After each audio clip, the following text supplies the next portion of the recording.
I'm not. You just You're swore. always swearing. You I cannot. never swore. You can't say anything without swearing. But sorry, that's the English I've been taught to. And, That's the only English I know. and why aren't you calling me daddy anymore? Because you're not my daddy anymore. Tim is. Yeah. Tim's everybody's Yeah, but daddy. Scott's older. Yeah, but you're taller, There is that. and your beard is not fake. So You whitest. of what? What's wrong with this 5'11" fat bloke? Your beard is fake. It was been good for the 2 years before you jumped on Tim. Your beards. You need to get a different supplier and buy in bulk. It's going to be Yeah, cheap. but the wife won't order them, so it's down to you, and you get a discount. Only because of your discount code. No, you get a discount wherever you go because you asked for it. Yeah, Give me a discount. Yeah. Yeah. Come on, click the like. I don't have time. Hold on. Here we go. Swagger down the street with your red lips and funky beat. You better hold your head up to the sky. I'm gonna roll with you till the day I die.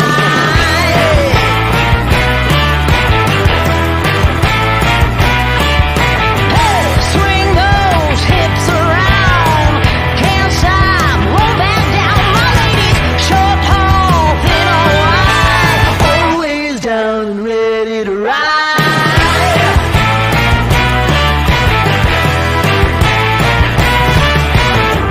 One by one, billion by billion, and holding up half the sky. But is it only me that ever gets into that too? Because you're useless. That's a rather snazzy clip, that. Tim's like, it's not Prodigy. I'm not listening. It's all right. I mean, it'd be better with a bit of smack my bitch up or something behind it, wouldn't it? Bit of outer space. Everybody in the place, let's go. Something like that. Something Hey, a bit Bastion. Yeah. Hey, Phoebes. Hey, Bastion. Hey, Dan. Hello to everybody in chat. Somebody thought it was over 6 Hey, foot. Madman. No, I'm an inch away from 6 foot. Maybe in heels. Maybe in heels. I'll be over it. Oh. Nah. Hello, Still a dwarf. and good evening to everybody. Today we have Tim is rejoining again, but recently Tim has got his DWA. If you do want to follow Tim, pop over to Tim Baxter Just Scorpions over on Facebook. Give him a follow. You'll see a lot of interesting stuff popping up on there that could possibly be for sale at the shows as well as. Not the DWA stuff. No DWA stuff, no. DWA stuff is not for sale. That's a good point, though. I mean, if I had a DWA, does that mean I could then buy DWA stuff from you? Cheers, Aaron. I don't know. It's not something I've looked into. Quite possibly. But you'd be amazed the amount of people that have actually contacted me saying, "Oh, I haven't got a DWA license, but I quite like some of your scorps. Can you sell me some?" No,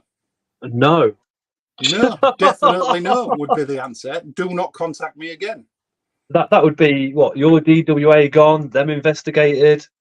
Yeah, you know, it's taken me best part of a year to acquire it, and yeah, I'll jeopardize it within the first month. Yeah, mental. Chris, could you put Tim on the big screen with us underneath, please? Superstar Chris. Ooh, that's a nice woodland. But nearly there. You don't have that one. That's on my channel. Come on, yes, Chris, we do. You got this. No, we yes, don't. We have this one. I'm getting dizzy. That's the one. My God, we're having Latvian technical difficulties tonight. I do apologise. You're referring to my channel layouts, to your channel layouts. You never had them. I have the posh one. Did everybody hear that then? Chris spoke to me without swearing. Nah, I don't believe you. And what I'll do is actually tell everybody, if you've got any kids or anything, or any under 18s watching, come 9 o'clock, remove them from the screen because we do swear and we do have adult conversation. And Chris, come 9 o'clock, we'll take no prisoners and call me all the names under the sun. So please bear that in mind the closer we get to 9 o'clock. Tim, so with your DWA license, Yes.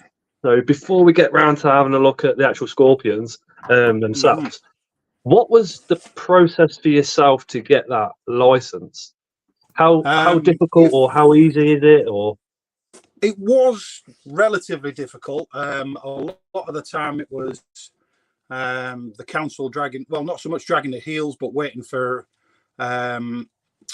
appointments and stuff to open up for inspections and things. I applied, when was it? Late August last year. Olivia says hi. Olivia said, "Oh yeah, hi Pest." Yeah, August last year. You have to first apply to the council and let them know what your intentions are, what you want to do. Then they will direct you the best course of action, what they need from you. Species, number of species, where it's being kept, blah blah blah blah blah. Every single council is different. I was quite lucky. DWA stands for Dangerous Wild Animals.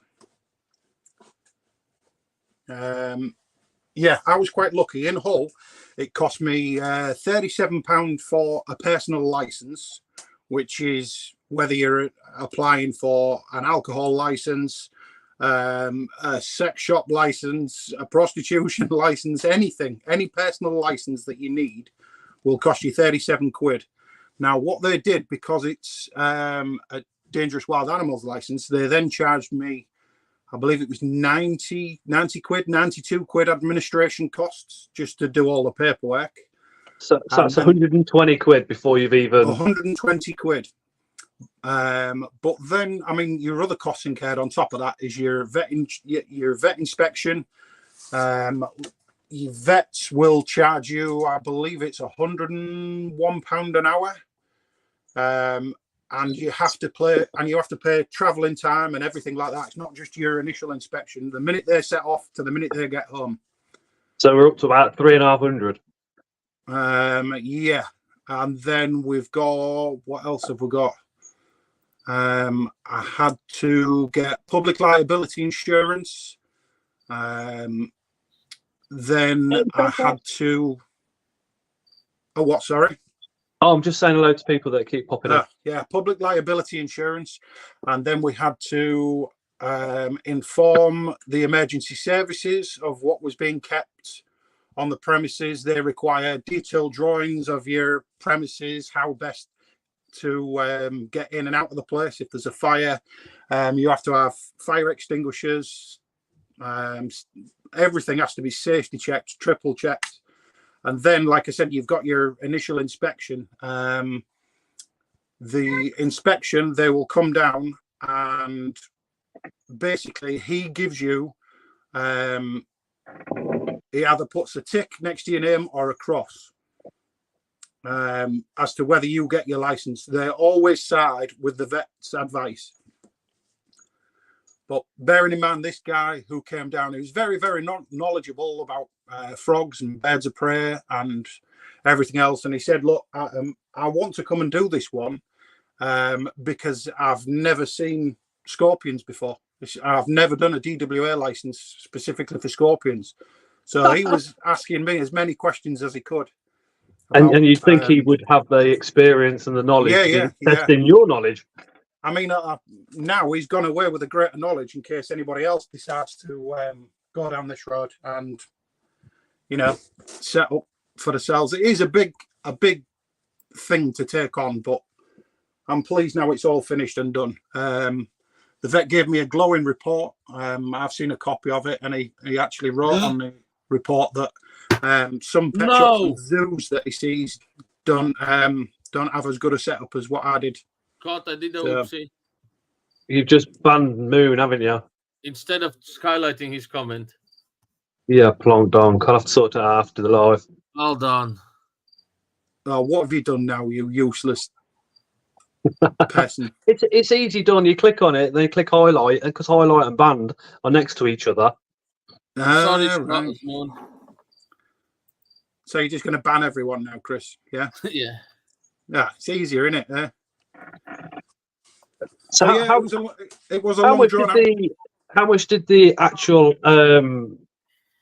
DWA license cost after the 350 that you'd already paid? Nothing. Once they've the council, sorry, the vet then charges the council, and that you then have to pay the council for the vets. How much was that? inspection. Well, he charged me. Was it 350 quid? I think it was. For So the vet 700 inspection. now. Yeah, and then you've got 700 your plus your public liability insurance. on top of that. Wow. Yeah. And what did they actually require with the animals? Was there anything specific that you had to go and get before the vet or the inspection actually started? I mean, I had an awful lot of advice and help from my good friend Dan Richardson at Creature Cabin. He's a DWA license holder. He keeps all of his cobras and vipers and everything else, and he went through everything with me. What possible questions they could throw at you, and what they will be looking for. He even came around and inspected the shed beforehand. Just daft little things like blanking off the bottom of the racking system at the bottom. I cut a load of pieces of steel, 1 mil thick steel sheet, and just did right the way around the bottom of the racking. So if anything did drop or fall off the table, Can't go anywhere. Yeah, it can't scuttle off somewhere while you're trying to nurse not being stung, if you know what I mean. But I had to go through. When he turned up, I said to him, look, what would you like me to do? Would you like me to go through the entire process of what I would do if I was keeping those animals here now and I was ready to inspect them? He said, yeah. So that's it. I had to check through the windows and doors. I mean, you need minimum of 2 barriers between you and the animal, unless you're actually working with them.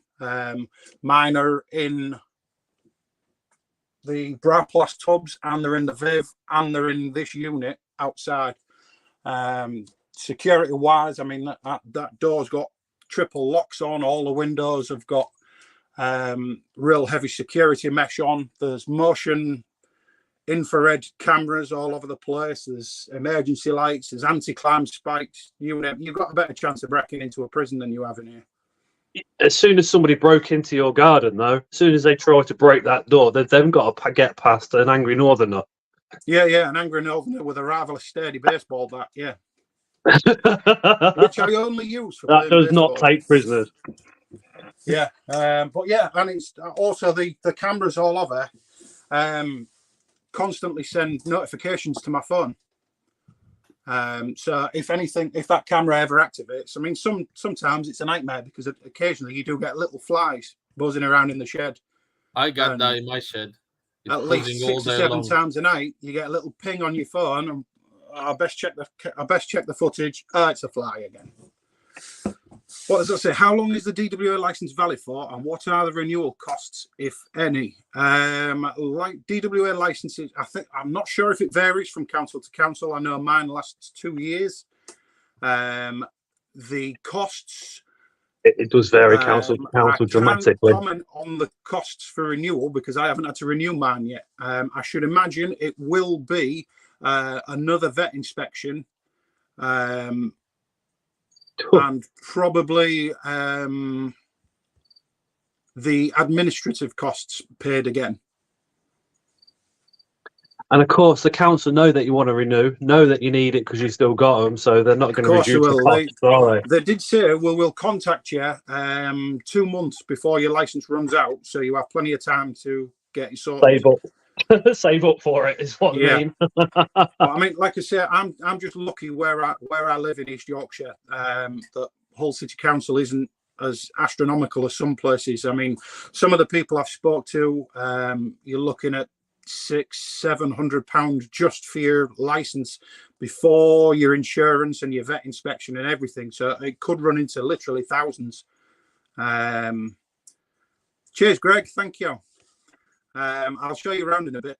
But yeah, it's like I say, it's been a long time coming. It's taken me a lot of time and effort. But I'm so pleased it's finally all done and dusted, and things get a lot easier now with renewing and stuff because they know you're to be trusted. I had to contact the Liverpool School of Tropical Medicine as well. Look from the bright side. At least you have a proper internet cable this time. Yeah, there is that. There is that. I didn't want to mention anything, Chris, just in case it jinxed it. So now if it goes off, I'm blaming you. You are every so often freezing for a second, but it could be just... Yeah, well, when I first came on, Scott thought it'd be funny to go for 2 minutes, and I'm sat there going, no! And he went, no, it's absolutely fine. I'm just winding you up. No, you are freezing every minute or two for a second, but that's about No, that's just me. I'm like a tortoise. No, the sound doesn't stop when the video stops. Yeah, But well, it's on full bar now. Yeah. Like I said, I had to upgrade the Wi-Fi, what with the cameras and everything. So the audio continues, so I think we're doing all right considering you're down the bottom of the garden in your shed. Yeah, normally I've had to sign off 3 or 4 times by now. Mm. So another thing that just before we get into checking out your scorpions, we've seen a lot of the build of the shed onto the Tim Baxter's Just Scorpions Facebook page. But what was the actual installation that you used, and how much was that? Can you remember? That was 40 mil. 40 or 50? No, it was 50 mil. Kingspan insulation board. I think it works out about 35 quid for an 8 foot by 4 foot sheet. Excuse me, but I work in the building trade, so through my company, I didn't pay the VAT on any of that. Oh, I managed to get it. Yeah, make quite a bit of saving. I think I got it for 25 quid a sheet or something like that, and I think I bought 20 sheets of it. Oof. But yeah, all the walls underneath the floor and the ceiling, everything's done. I'm sure you used more because I used 14 for my shed. Yeah, it gets expensive the thicker you go. But yeah, it's now sitting about me. It's 31 degrees in here. Well, 31.2 degrees in here now. Did you notice a difference of when you didn't have the insulation to putting the insulation in without having a heater in there? No, not really. I put all the heating in before I moved the animals in. Having this set up at the bottom of my garden, you find the animals breed a lot easier because they're getting the circadian rhythms of the seasons. Everything in here knows that it's starting to warm up now because I've got animals molting left, right, and centre. Yeah, everything seems to molt around this time of year. I've got babies dropping all over the place. So they know that it's now starting to warm up and winter's, the cold bit's over. So I think honestly, it does help them being out of the house where it's near enough a constant same temperature. What does your shed drop down to in the winter then? This winter, the lowest I had it was 26. Well, it's still 5 degree difference. So yeah, I can see what you're saying. Yeah, I mean it's 30 degrees in here now at quarter past 8. Come summertime, it'll be up to 37, 38 degrees in here. At which point I've got low level vents and high powered extract fans either side of the shed. So they go on in the morning just to get fresh air pulling through. In summer, you find it more difficult to keep this cool than warm. Would you put like an aircon unit in or anything like that? No, they seemed to get on all right last summer. nothing. I mean, scorpions are really, really tough creatures anyway. I mean, some of them live in conditions where it's like 47 degrees. So most of the time, what we keep in the hobby in this country anyway are kept too low temperature wise.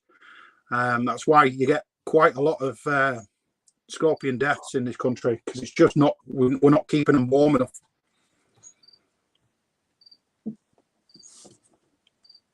Emperor's been a very, very good example. Well, just about to say, I think the common scorpions at the moment are obviously the Asian forests. What temperature do you think we should all be keeping those at? Again, 28 to 30 degrees ambient temperature is absolutely fine. Absolutely fine.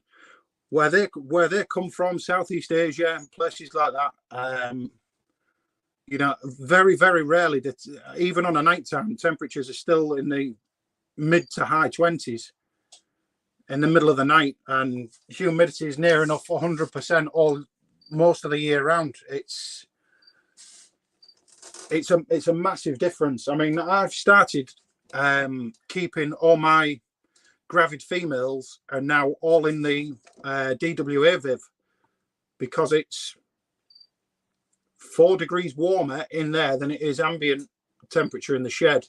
That I can control really well with the thermostats and the Bluetooth humidity and temperature gauges that I've got in there. So I keep... Hold on a minute.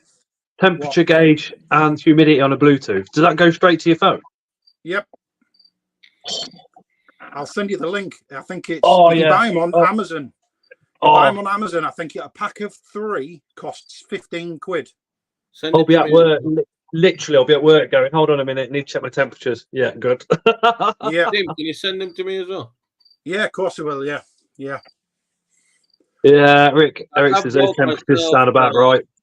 The smart sockets, what I can control from my phone. Do you have to separate the DWA in a specific part of the shed separate to the normal scorps? Yes, Greg, I do. All the normal scorps are out on the shelves behind me. That is a custom-built lockable vivarium with vents, its own heating system, own thermostat, everything. And I'm the only person with keys to get into that. There you are, Scotty. That is the temperature gauge and humidity gauge. Yeah, I think that's me and Chris, I think we'll be getting those. That's it. Literally, one of those hung up. It comes with a little leather fob on the top. Little leather fob to hang it off. And whatever you want. Every 30 seconds, it updates on your phone. Oh, wow. So it'll give you an ambient high point through the day and the night and everything. See, I've seen that type of stuff done with Senai systems for marine and tropical fish tanks, but to have it in our hobby is I mean, I've got next level.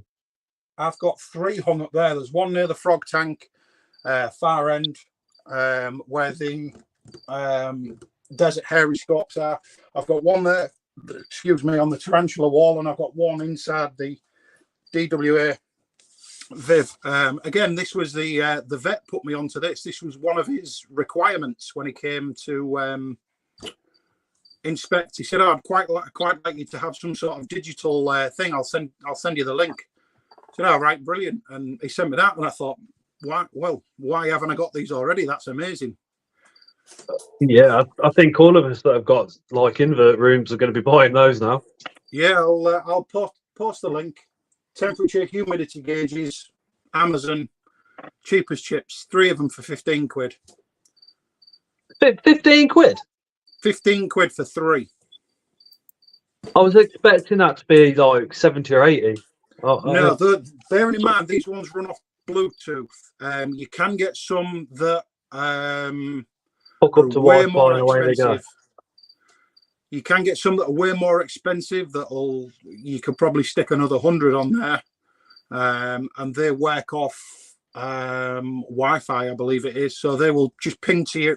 They will be on your phone no matter where you are in the world.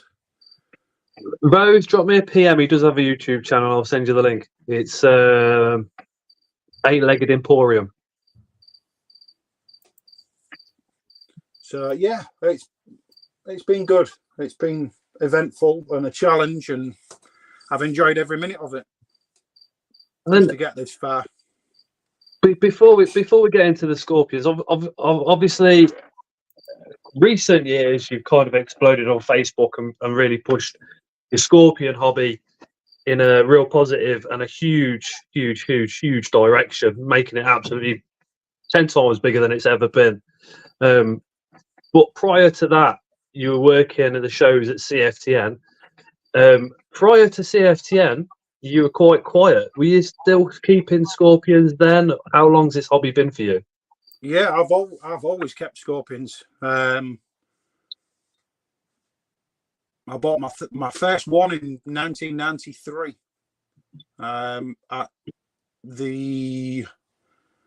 It was at the IHS in Donington, but I believe it was at the leisure centre back then.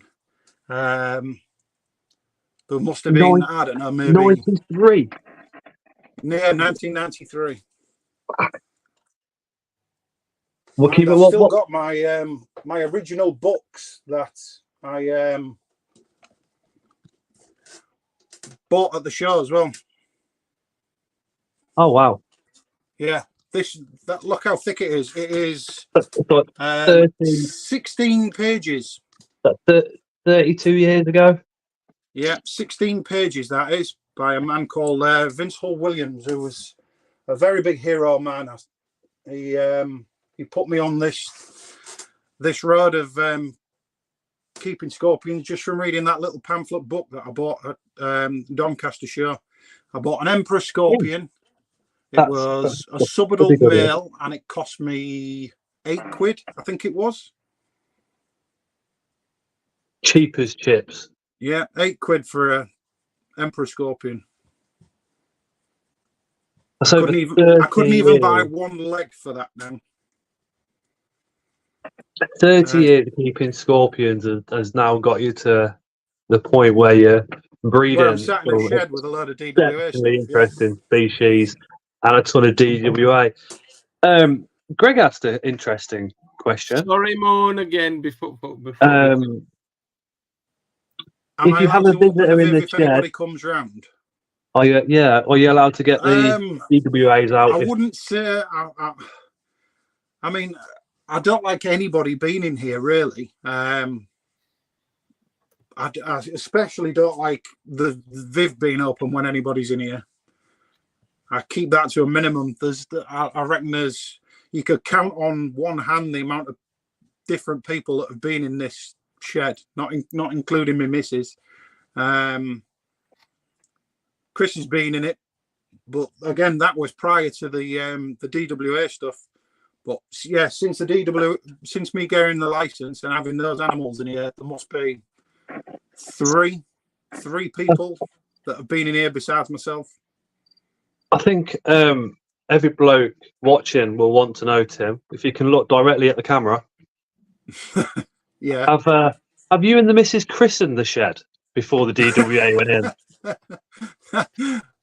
No comment. I'm too much of a gentleman to say anything like that, especially as I know she's watching and she will kill me. And you don't have to live with her.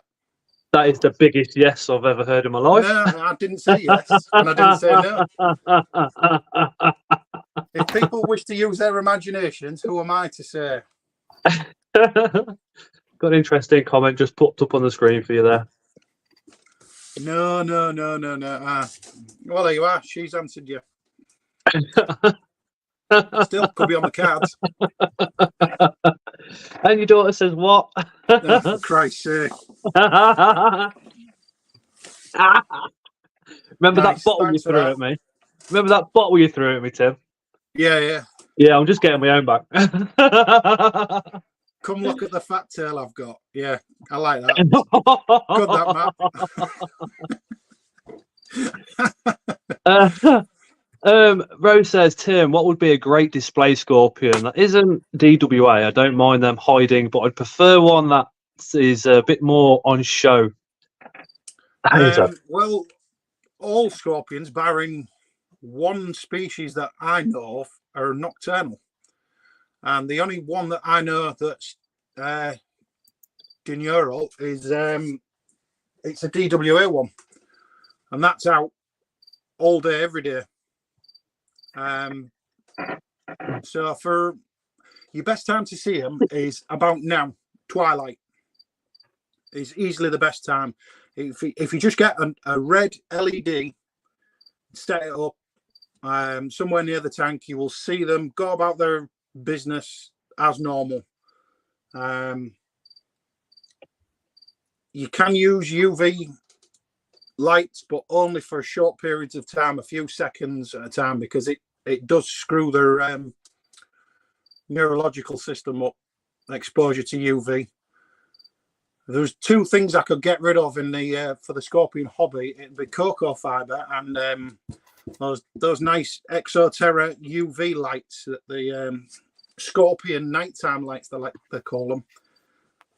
Worst things ever, because people just put them on a nighttime, leave them on, and then 3 weeks later, oh, my scorpion's dead. I don't know what's gone on. Yeah. I think cocoa fiber should just be outruled in the hobby, full stop. It's awful stuff. Across honestly, the amount of questions I have to answer about that. It kills scorpions, it kills centipedes, it grows mold, mushrooms, and all the bad crap. It's terrible. It's terrible. Topsoil all the way, cheap. £4 a bag from garden centre topsoil. I was thinking about this. Even the spiders trying to dig down through, which effectively is almost like a mesh substrate. Yeah. You know, it's just like you said, topsoil is £4 a bag. That's all £4 for a big bag of topsoil, or £4 for a tiny block of cocoa crap. All I ever use is topsoil, and for the desert species, I use it's Habitat leopard gecko substrate. It's sand. It actually comes from the Middle East. They bag it up in the Middle East, actually, where the leopard geckos come from. It's got lots and lots of different size rocks, pebbles, and grains of sand in it. It's brilliant. It's the most natural thing I've found on the market for any type of desert species. Oh, let's have a look at that. Habitat leopard gecko bedding, I think it's called. It's in like a brown paper bag. Ooh. Just see if there's any more. Hey, Phil. One of the things that I've done when we redesigned inverts at work years ago was get rid of the black light that public could control. Oh, hell yeah. Oh, fair play, Phil. Phil, can you imagine that? On, off. Yeah.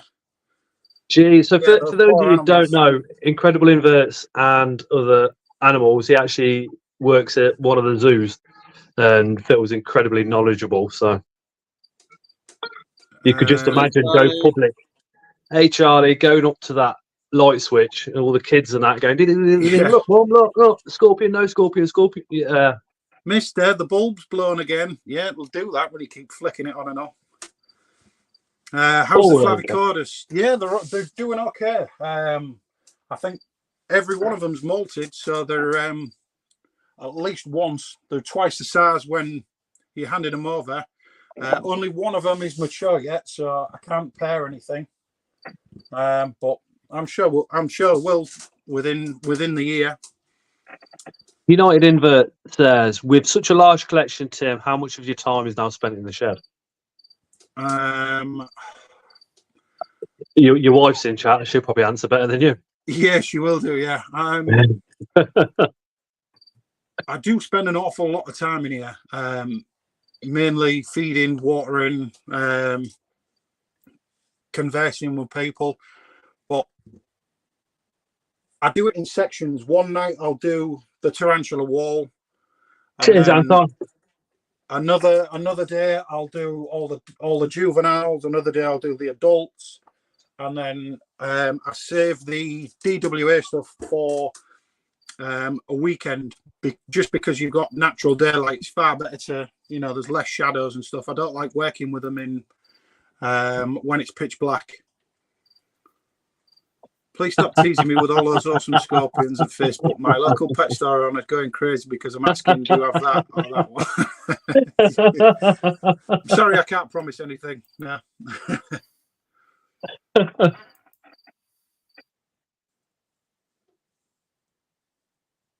Yeah. Yeah. Do you want to see some scorps then? Well, just with your DWA, is that just solely on you, or is it, or does it take into consideration that you're married, you've got children? No, no. It's like any private license. It's registered to one person and one person only. So if anything happens, it's on literally your shoulders only. Yeah. Yeah. Like I say, the trick is with anything, prevention is 10 times better than the cure. Yeah. Just with a few simple practices to keep in mind, you remove 99% of the danger. Greg, we're gonna give Tim a few little elbows to what he's got for sale and coming up for sale. Don't worry about that, dude. Yeah, I've got plenty. Hey, Peter, you okay? But yeah, let's crack on and have a look at some of the scorpions, then, dude. Right. Well, we'll go DWA ones first because it is getting a bit dark. So I'll do my best to manoeuvre the camera where I can.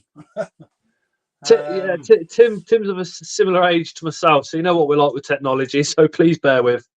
I don't have one of those little portable camera things that Chris does. I'll have to get him to buy me one, won't I? Right. Yeah. What should we go with first? Are you on your phone, Tim? Yeah. Because you can literally flip the camera around. Don't worry. Yeah. Right. You're gonna have to, people that are watching, you're gonna have to just bear with, because again, this is Tim's DWA, so he's got to be exceptionally careful. He has to follow the procedures as well as. So just please bear with. Work out of a bigger tub. So if anything does decide to bolt out of its enclosure, it's into another tub, and scorpions cannot climb plastic or glass. So it'll just be doing circuits in this big, really useful box.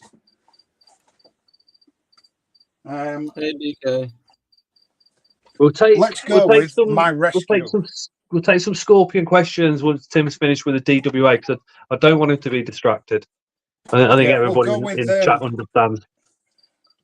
I'll just put big light on. Hey, or is that too bright?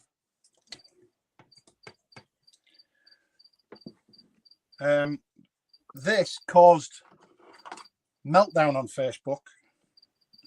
This was a rescue. HDW, hey Daniel.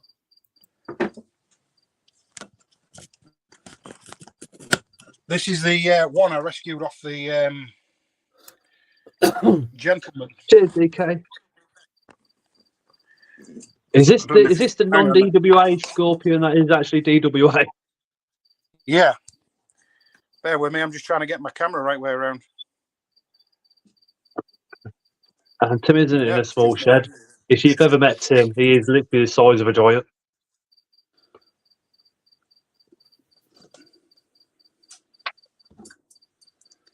Can you? Are you getting that? Can you see it?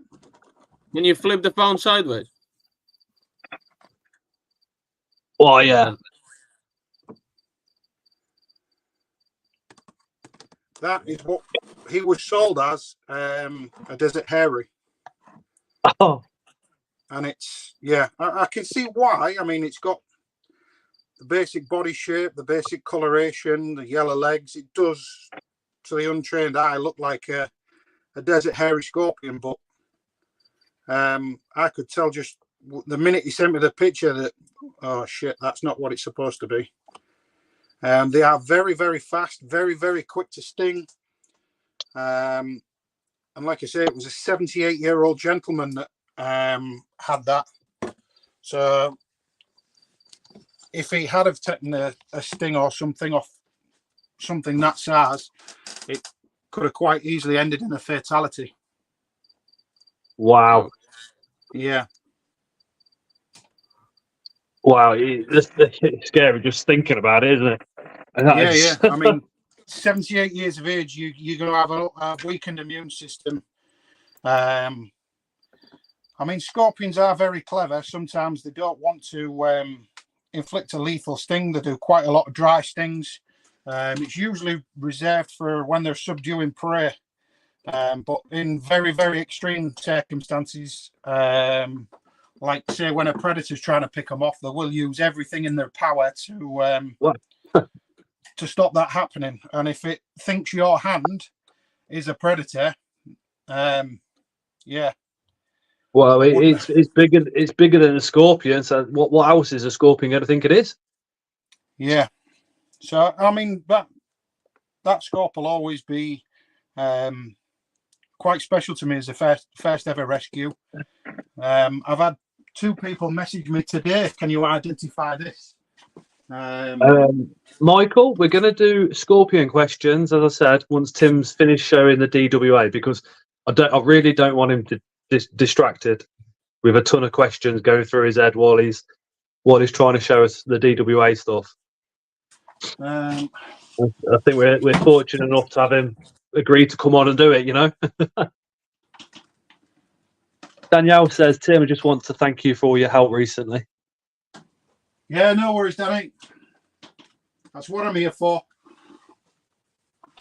We'll see if this one wants to play ball. This, in my opinion, is the second most venomous scorpion on the planet. Wow. Oh yeah, it's out and about already. I'll just take his its hideout, and I will stay well away from it, but I will try and get you some nice pictures. This is Androctonus australis, otherwise known as the Deathstalker, the fat-tailed scorpion. Fat-tailed. As you can see, they're very, very, very defensive.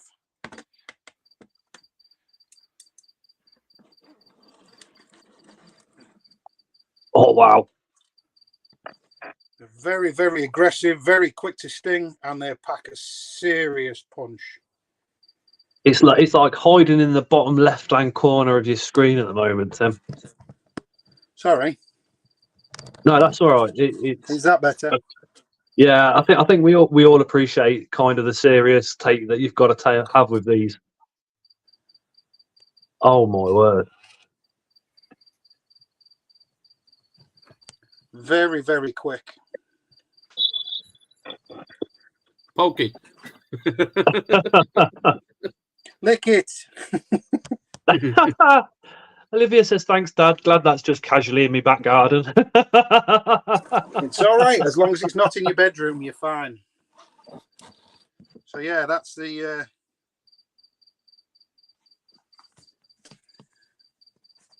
If you just move that enclosure, that's it. Oh, my word.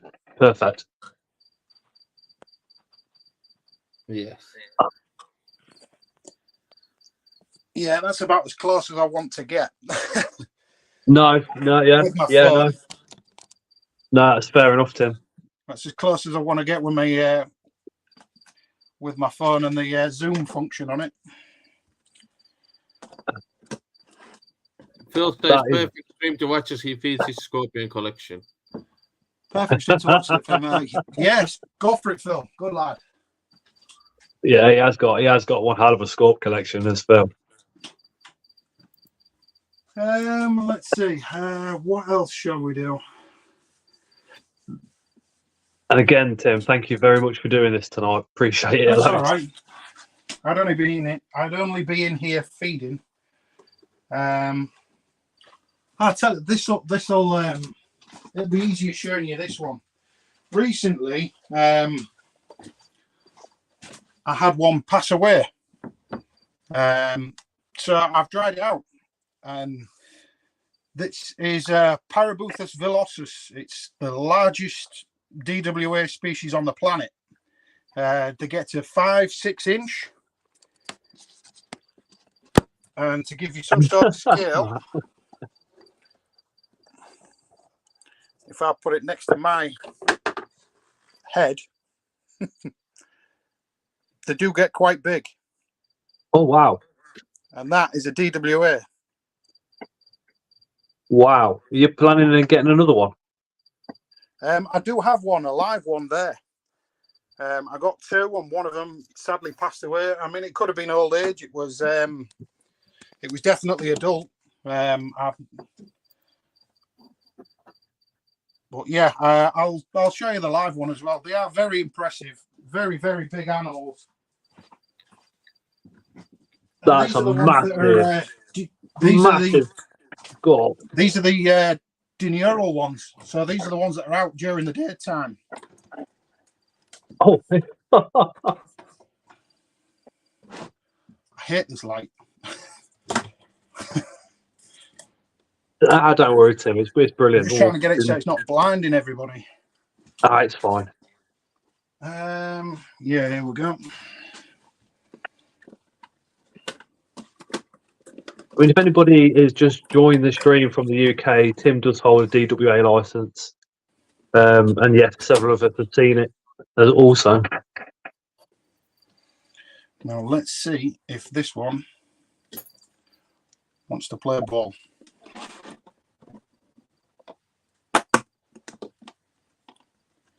Yeah, she's out and about. She's very active.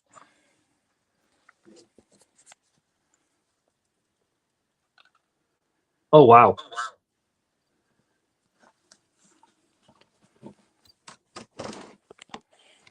They are a big species.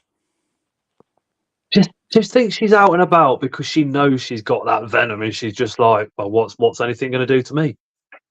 I mean, to say they are completely lethal, they're on an awful lot of animals' prey items list. Hey, wife. Loads and loads of birds, mammals will eat these. Even other invertebrates, spiders, ants will quite easily kill and dismember a scorpion, even something as armor-plated and lethal as this. Oh, ants are absolutely lethal against other inverts. But would she actually grab the dubia and then sting it, or? Yeah, she's very food orientated. I should have maybe prepped some food, but to give her, but I don't have any out at the minute. Plus, she has just fed this week. She is shockingly beautiful. Yeah, she's big, very big, absolutely gorgeous. I think myself, Chris, and the whole chat are very, very envious. She's tiny only, pinches. I reckon sub-adult, so she's in star 5, I think, maybe 6. So she's got at least another couple of molts to go before she's fully grown. Oh, wow. Yeah. I don't like scorpions. They're boring.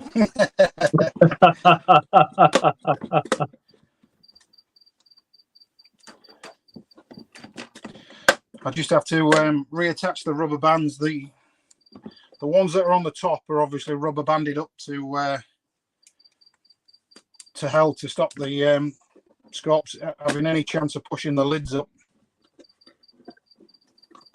Is the old thing with the DWA scorpion true, Tim? Is it fat tail, skinny pincers mean high venom? Is that the same across the board? Majority of the species, I would say yes. 99% of the species, if it's got a thick tail and really small claws, stay well away from it. But saying that, the most venomous scorpion on the planet, Hemiscorpius leptrus, they have a striking resemblance to dune scorpions, but they're not. They're from a completely different continent. So, but they are properly lethal. It's a mixture of 7 different venoms, I believe, including cytotoxin, which is normally only found in sea snakes. And yeah, if you get stung by one of those, it's game over. Steve's just made a good point. Truth is, you should be using the same protocol for Heterometrus or Hottentotter, and you would never be in a position to get stung. Correct? Yeah. Exactly. I mean, let's not rule out the fact that people can have allergic reactions just to normal scorpion stings. And then Matt expands on that and says, "Same with the spiders." It's 100% true. Yeah, I mean, we shouldn't be messing. I mean, most, I reckon, I don't know percentage-wise, but I know a great deal of the DWA scorpions are relative. The small ones are relatively harmless. Well, I wouldn't say harmless, but they're on the lower end of the scale. But because they're in the Boothid family, they automatically need a license to keep them. Now, there are things available to the general public in this hobby that are way more dangerous than some of the lower down Boothid scorpions. Way more dangerous. The six-eyed sand spiders, some species of Scolopendra are, you know, it beggars belief that you don't need a license to keep those, yet these you do. That is a little bit crazy. I mean, I've got six-eyed sand spider. Yep. Thyricarius, Thomothoides. That's it. Yep. Just no elastic bands around it, no special vivarium for it to be locked in. Just there it is. Yep. Same with some research papers all the are to believe, Scolopendria that I've got as well. Yeah, some research papers are to be believed that they could be ranked number one for most venomous spider. I think a lot of us in the hobby are then going to go, what do we do with these? Tim? Yep. Yep, some of the toxins they have in their was that 5 minutes to 9? Yeah. So you got your 5-minute warning, as Chris has just reminded me. We got 5 minutes left of the non-swearing part of the stream. Come 9 o'clock, we will swear and we will probably talk about adult topics as well as. So if you've got any children watching, please remove them before 9 o'clock or turn the stream off. 9 o'clock, we're going to discuss Tim's christening of the shed. Because Chris will insult me with every swear word he can possibly think of at 9 o'clock, and he takes no prisoners. So please remember that. We've got 4 minutes left. Sicarius hasn't bitten anybody yet. I thought it did, and that one girl that got bit on the head, but she had underlying health problems. She passed away.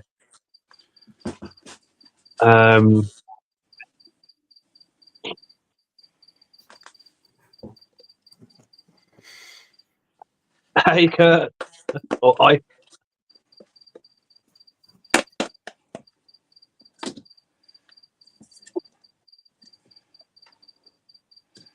In fact, I can probably get away without taking the lid off.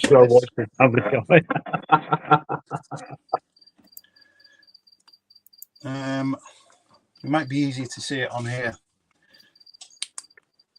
So if it's a case of we have to look it through plastic, we'll look at it through the plastic. Do not worry. There you are. That's easier. Yeah. That it's a boreal. Recently come in this week. I haven't even posted the pictures of those yet.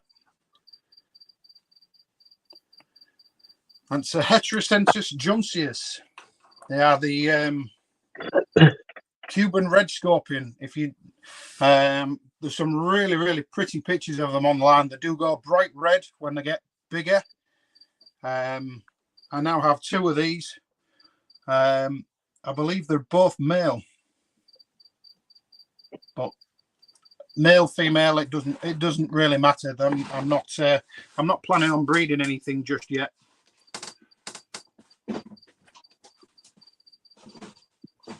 Is that just down to the amount of scorpions that you've got paired already? That and the license.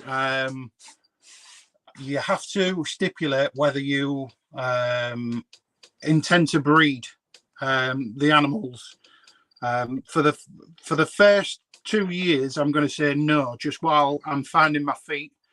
I don't want dozens of babies running around and having to deal with it. I mean, dealing with baby scorpions is a chore at the best of times, feeding fruit flies and tiny crickets and stuff like that. But you throw into the mix, these things are lethally venomous. All of a sudden, it's a different ball game. So I'll lay off for the first 2 years. I'm not intending to do any breeding whatsoever. I'll just stick with finding my feet and learning along the way. All right, let's have a look at some other bad boys. Oh yeah. Oh yeah. Can you poke these ones? Yeah, you can poke these ones to your heart's content, Chris. Oh, sorry, he was eating your dinner. I didn't say that. Cheers, Claire. Yeah, these ones you 2-minute can warning poke to your from heart's Chris. content. These you We've can got- put in Scott's beard and they won't do anything. We've got 2 minutes until Chris literally destroys me with a lot of insults. So be warned.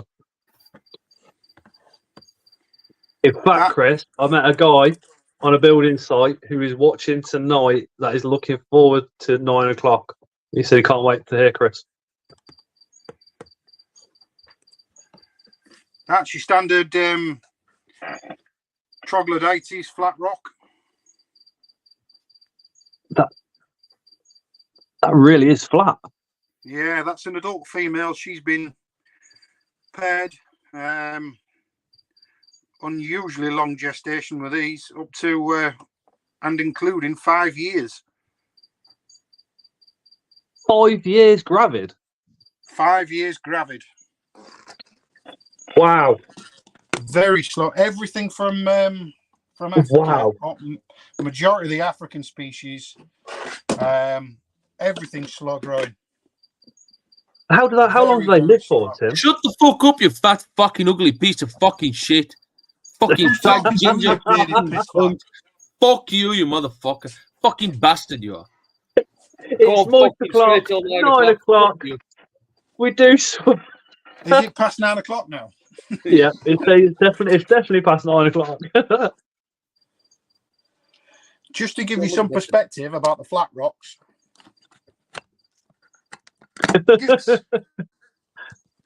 Oops, you fucked up. Chris is the legend, absolute legend. Oh no, Bastion. My phone just went blank. Just to give you some indication, that there is a fat scorpion. That there, that's a flat rock, and that is 4 years old now. I'm getting a recording for now. Simon wants you to record it. At least you can fucking poke them. That's 4 years old. That little scorpion there is 4 years old. God, and us that keep tarantulas complain about how long certain species take to grow. That is 4 years old, and it's no bigger than my finger. Look, I got that. I don't know. Four and a bit years ago off Andy Holmes at So Many Legs. You would think that being in somewhere like Africa and being a small invert or a small animal, you'd think they'd want to grow quickly, wouldn't you? So they've got a lot of predators. A lot of predators. You got any DWA spiders, Rose says? Quite a lot of the species we have here are relatively harmless. I do have quite a few. You asked me, how long does the flat rocks live? How long do they live? Yeah, what's the lifespan of a flat rock? If it's about 15, 17 years. I suppose most of that time is taken up in growth. Yeah, it takes an awful lot of time for them to get to some sort of adult and breeding size. The trick And then is they just, don't live long after.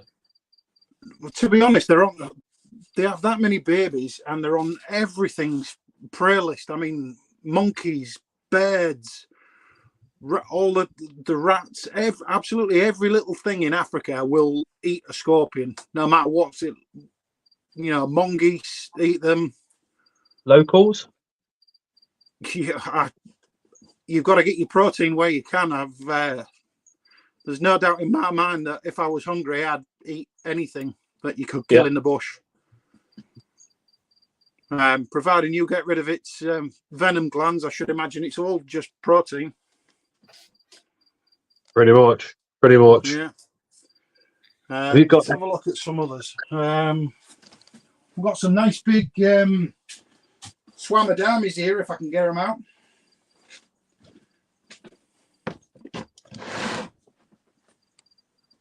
Now, if I can do this, these are the largest species of scorpion on the planet. From India. Oh, look, I'm not the only one with a poking stick. Yeah, I need a smaller poking stick. Yeah. Everybody's laughing about my poking stick. Fucking look, Tim brings one out as well. And Mine's a bamboo skewer. Exactly. Tim is glued together, isn't it?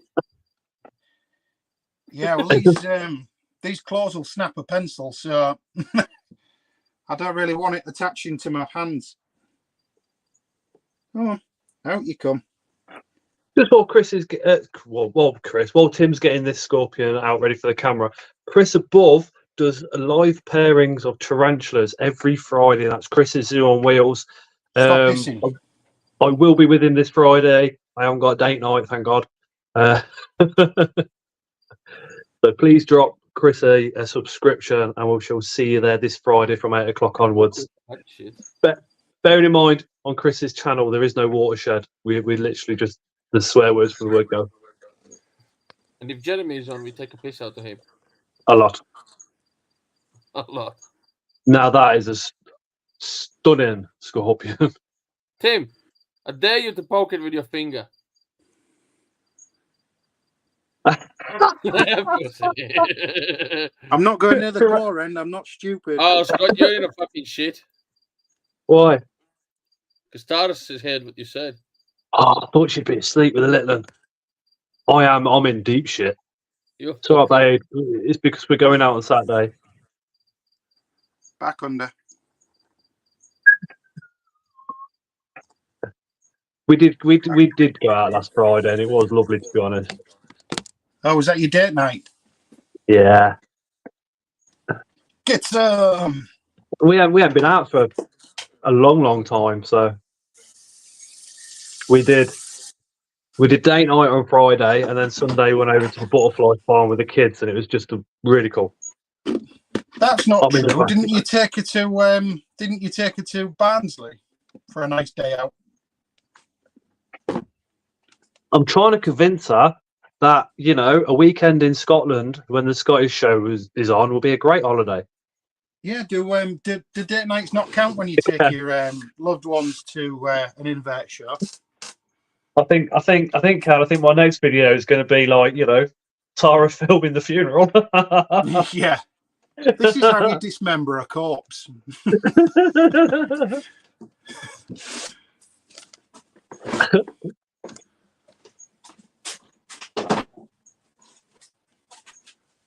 And then we've got all the babies on the top.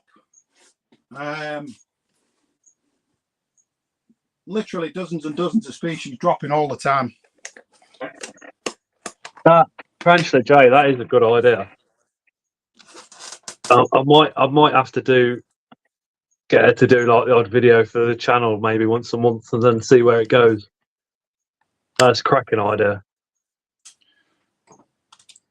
See if I can do it like this. This is how well camouflaged they are.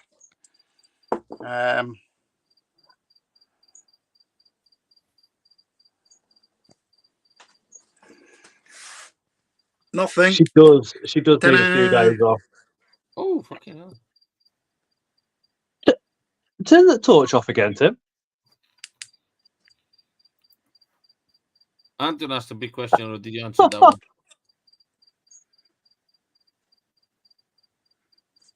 dozens and dozens of little babies everywhere.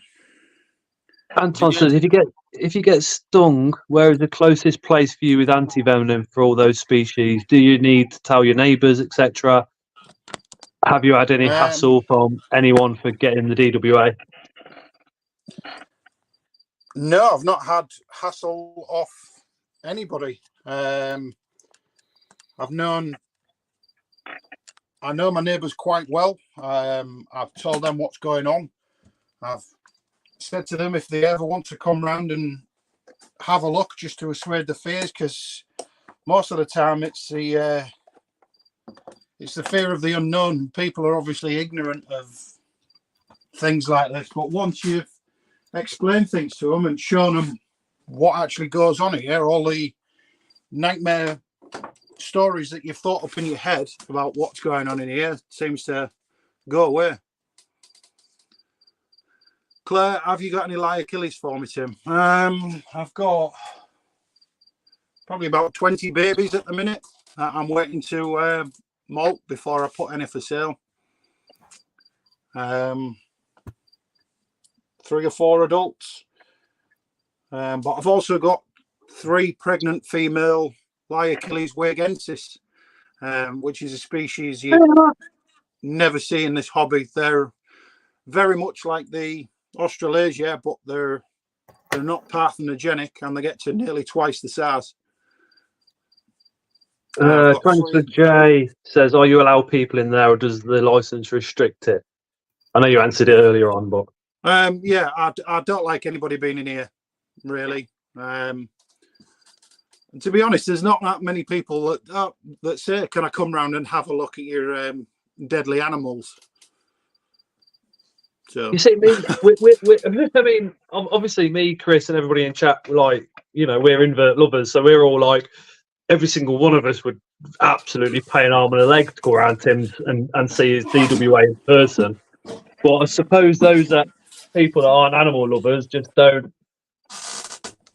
I suppose they'd probably turn around and say something like, "Why have you got all them?" Yeah, I do get a lot of questions. You know, why? The main one being, why on earth are you doing this? And my answer is always the same. It's always been something I've been very passionate about. It's not a 5-minute decision I've just decided to do. I figure in for a penny, in for a pound. You might, you know, we have a duty, being in this hobby, to leave the hobby a better place than when we joined it, if you know what I mean. That's kind of the credence that I try and live by doing this. I'd like to think that when I leave this hobby, be it either I don't know, 30, 40 years down the line, when I'm too old to do this, that I've left the hobby in a better place than when I first started. If you left now, Tim, you would have left the hobby in a better place than what it was when you started.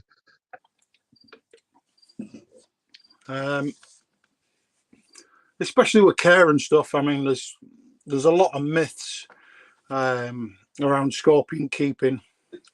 There's a lot of bad practice as well, and it's mainly getting that out to people, stopping people making the mistakes that I made when I first started out. I mean, bearing in mind there was no internet or anything back then, and all we had to go on was little pamphlet books. But you've got 80 people watching you now, Tim.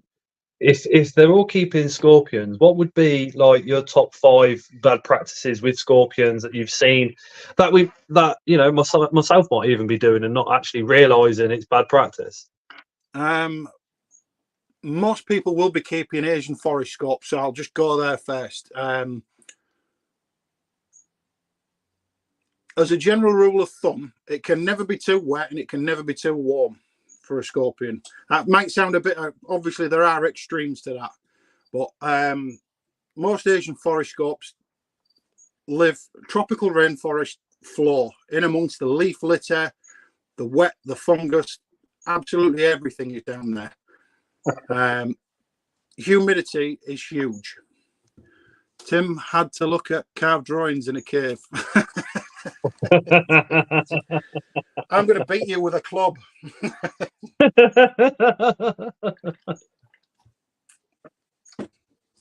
Yeah, so my first one would be that. My second one would be overfeeding. Scorpions do not need a lot of food. Everybody gets into the practice of feeding tarantulas. Tarantulas are relatively active animals compared to scorps. Scorps are sit and wait ambush predators. A lot of people message me saying, my scorpion hasn't eaten for 4 weeks. Should I be worried? I have scorpions on that shelf there. I will show you. Where's a good example? One that's always out. No, that one's buried. No, that one's buried.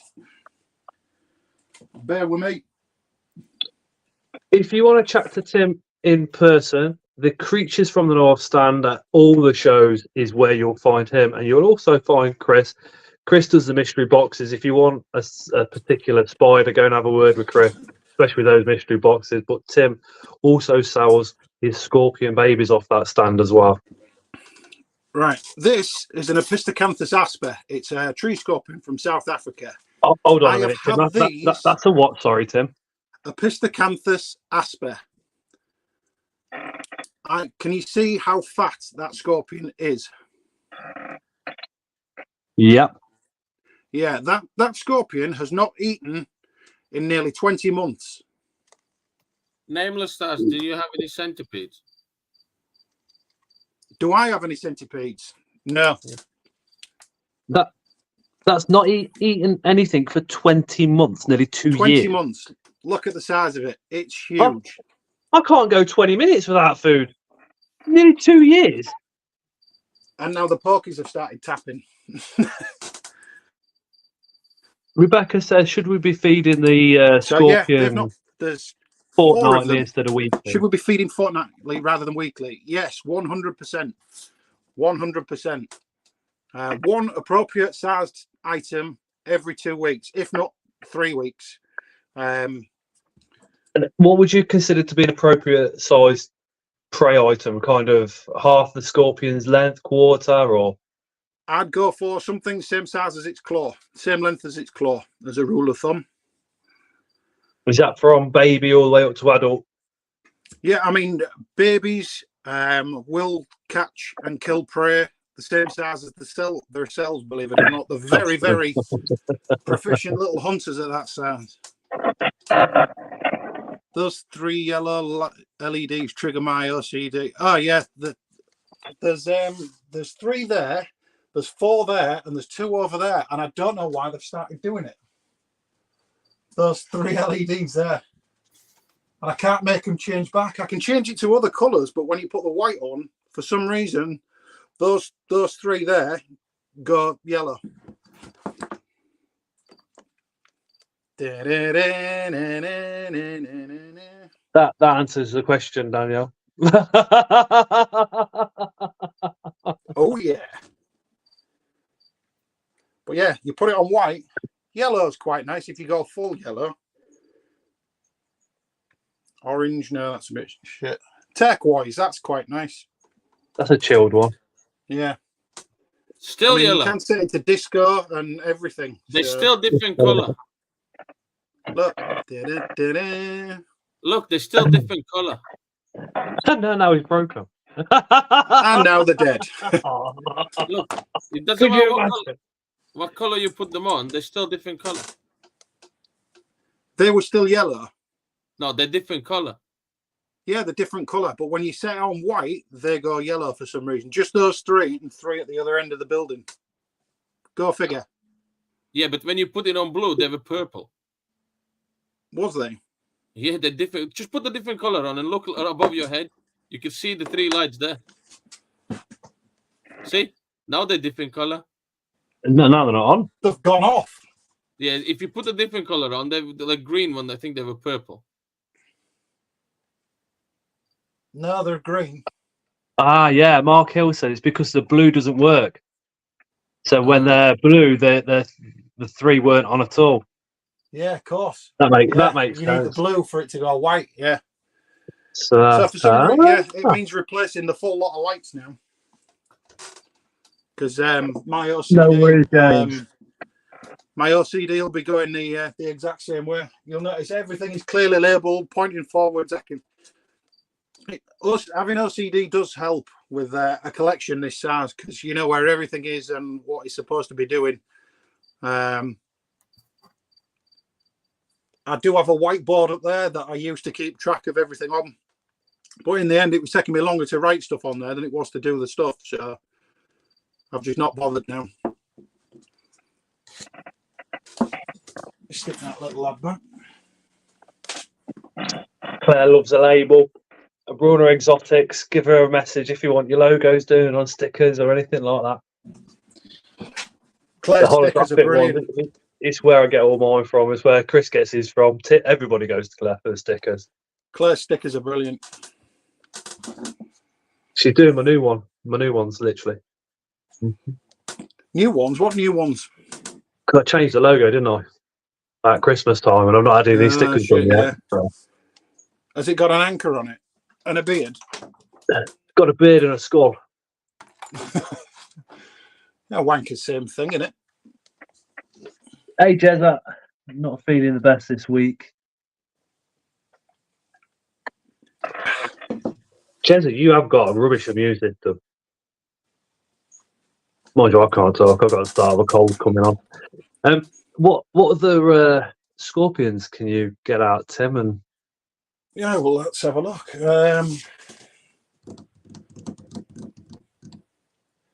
Boring. Not boring.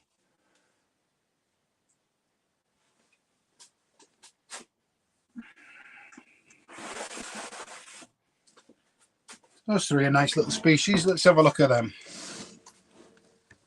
Bright light back on. Let's go nuclear again. Mark says, if you've got any communal scorps, can we see any of those and any tips? Yeah, I've got several communal. We'll do the communals first then. Shall we go communal emperors?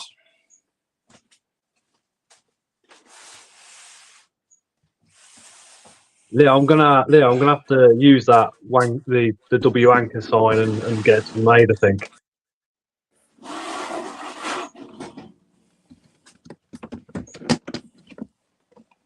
Oh, Craig, could you imagine? Could you imagine moving some of Osmond's stuff around?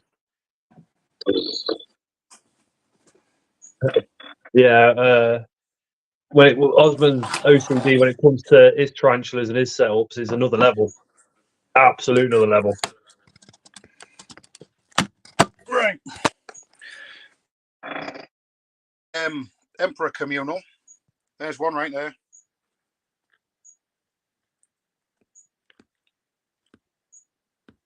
He'll have you. You little stingy bastard. Despite the fact there's this many hides in here, I can almost guarantee they will all be laid underneath one together, and it's usually this one. Yep, there we go. Oh, wow. Scott, I have to go. Okay, Chris. You okay? Yeah, it's fine. I'll see you all on Friday. Oh, Friday from 8 p.m. Chris is on wheels, pairing tarantulas all evening. See you later, Chris. Thanks, dude. Okay, no worries. Bye, everyone. Yeah, Bye. there is more in here, but they might be under there. Oh, yeah, there they are. Oh. Everybody in the hobby is like, I just want one emperor. And then Tim's there with the communal. Well, I do have, like I say, I've got an adult female that's just birthed over there. I'll get her out in a minute. Easy that. Give me a sec. There we go. Your sound has actually gone this time, Tim. Tim? He can't hear nothing, can he? Tim? I can't. Yeah. Back out, come back in. It will only be a minute. Bless him. It's always a problem if you kind of leave and you're still backstage and you come back, the sound can mess up. Give him a couple of minutes and he'll pop back on again. Again, Tim is on Facebook. It is Tim Baxter, just Scorpions. If you want to go and give him a follow, he has got tons of stuff for sale. A lot of the time, he's on Creatures from the North stand, and he's got a load of his Scorpions on there. Just while we wait for him to come back. Now sing for the intermission, Scott. Jay, you do not want to hear me sing. Trust me, the wife complains about it enough as it is. Let me just drop him a message to see if he's still all right. I should imagine he's completely fine and just trying to get back on again.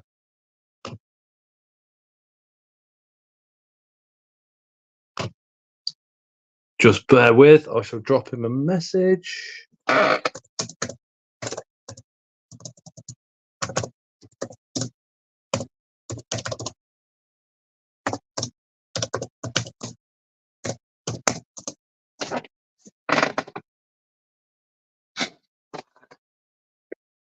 Oh, there we go.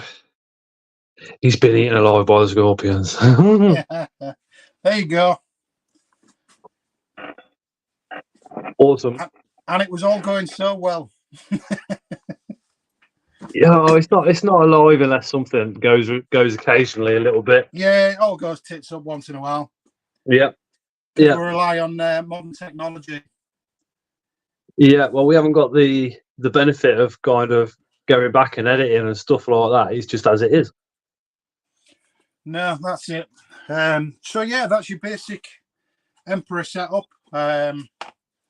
2 or 3 inches of topsoil, moss, 2 or 3 flat pieces of bark for them to congregate on them. A large water dish. I mean, you can see how damp it is in here. You've got condensation on the top. It's easily 80% humidity in there. And as I said before, we do keep emperors too cold in this country. It wants to be minimum 30 degrees, if not higher, ambient temperature. Most African species do really well in the low 30s, low to mid 30s. I'll get to Rose's question when Tim gets another species out. How about that? Rose, there should be a blue join button. If you click that, you then become a channel member. If you can't see it, it means you're on an Apple device, and Apple devices don't show it unless you use Internet Explorer or a laptop, and then you can see it. But if you do become a channel member, you get 15% off over at sparspiders.co.uk. No, Craig.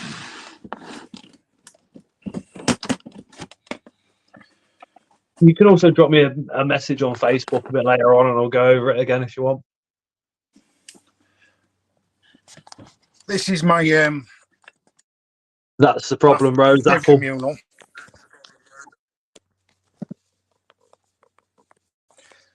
This is my favourite communal. This is my Lauticus setup. Now, these all congregate in the same place, always. You'd be amazed how many live just under this one piece of bark here. This one piece of bark. Watch this.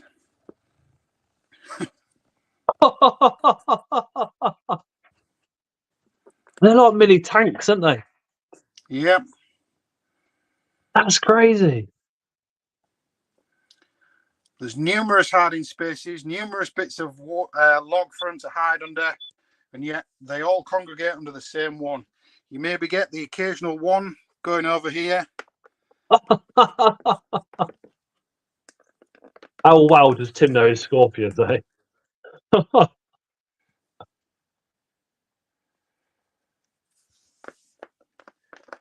But yeah, given enough space. Yeah, same me. Given we all enough want space, enough food, and enough hiding spaces. Most Asian forests will live quite amicably like that. Again, same care as the emperors, a high humidity. These can be kept a little bit cooler, but it's basically one rule of thumb for them all.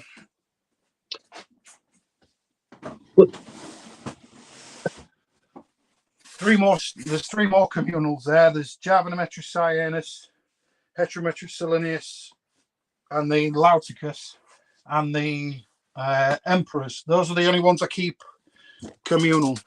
Depend on age or size when put together in a communal, Tim. Some of these have been together since juvenile SARS. Others I've introduced at different stages. I do like to keep them all near enough the same size, so nothing predates anything else. But as you can see from the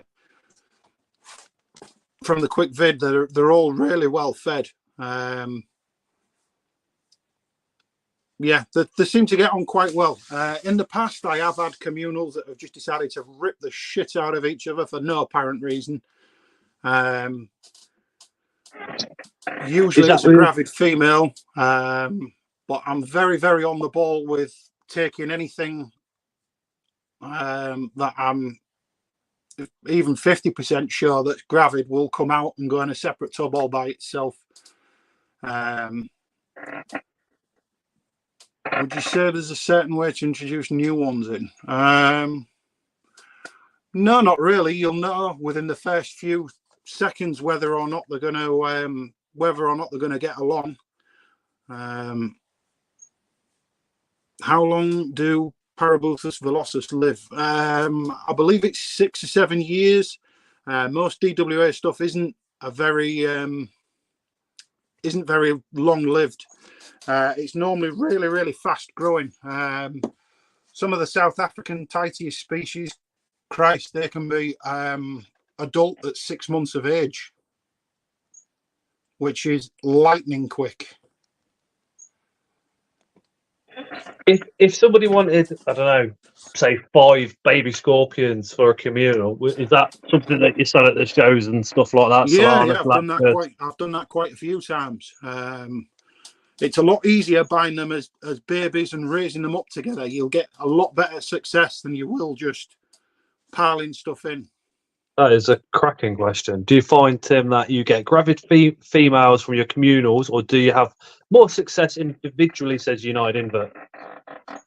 It depends on the species. Things like Selenus and Lauticus, you can leave in there and just take gravid females out. Things like Longimanus and Spinifers, the big ones, I keep all of those separate, just because the females are just so aggressive. I say it varies on species. When you work with them all the time, you tend to get a feel of how they're behaving when you first open the enclosures up, much as like you do with tarantulas. You know whether they're going to be hair flickers, biters, or just run away. Do some scorps teleport like some teas? Yes, they do. There are some really, really fast ones. I was going to get out a DWA species called Ceruleus grandideri from Madagascar. They gets a 4-inch. They are black with bright red claws. Stunning scorpion, but they are the quickest I have ever seen anything take down prey. And they literally do somersaults and backflips and run up walls. They're very, very food orientated. And I was going to get them out, but I just don't feel comfortable getting those out while I'm doing this. They require 100% concentration. Understandable. Not a problem. Yeah, I've just put your Facebook page link into the comments. So that last comment that I've just put in myself, if you click on that, that will take you directly to Tim's Facebook page, where you can bombard him with messages. He'll love it. Yeah. That's all I seem to do nowadays. Help people with their husbandry and sexing and identifying species.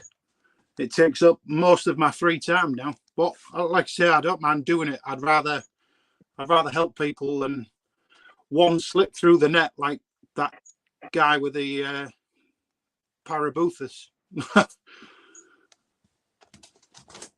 Oh yeah. But yeah, I do have a few people now that contact me for rescues and things. Obviously, here in Hull, we have a massive docks right the way along the Humber estuary. It's, I don't know, 7 or 8 miles worth of dock, with stuff coming in from all over the world. You get quite a lot of lizards and frogs and things, and you also get quite a few scorpions and spiders. No, Steve, take care. He's up at 3:30 in the morning. Have you noticed, Tim, a big difference in attitude, feeding response from your DWA species versus your non-DWA?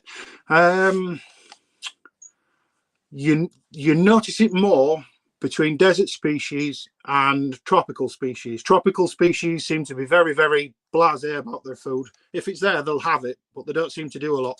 Desert species, on the other hand, food is a lot more scarce out in arid conditions. They are very, very food orientated. Can you keep desert haries communally? I've read several articles of people that have kept them communally. I don't know for how long. It's something I've never done. I've paired them quite a few times, so they do go in together, but they always seem to be very, very aggressive towards each other, even after they've finished mating.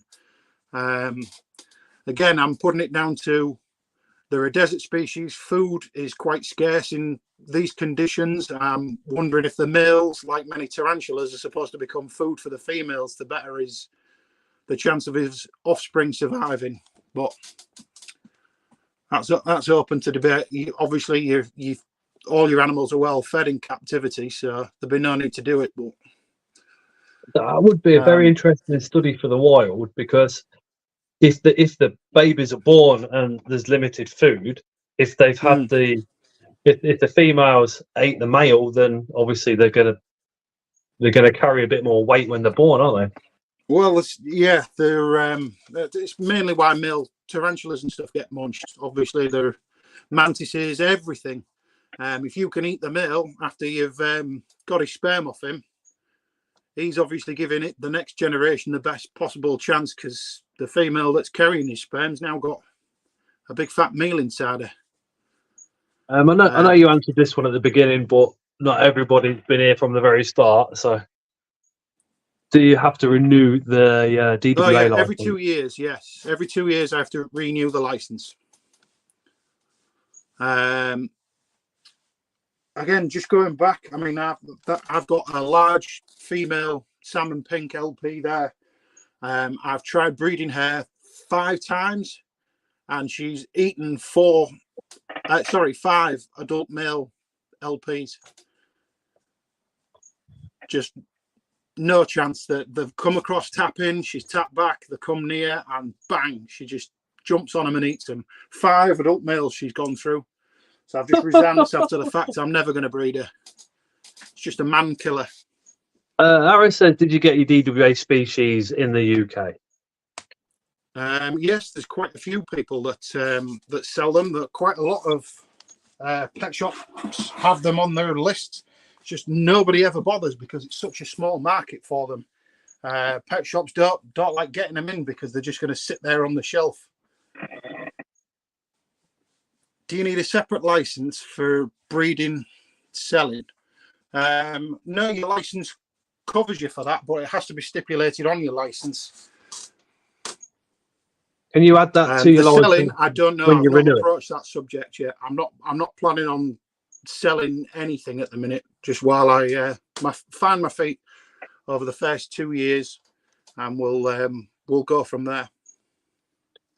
I suppose that's just getting your experience up with DWA, isn't it? I suppose. Yeah, of course it is. I mean, most of the people that issue the licenses don't like you breeding within the first when you first get your license. Anyway, excuse me, it goes in your favour if you don't breed. So, is there any other DWA that's possible for us to see?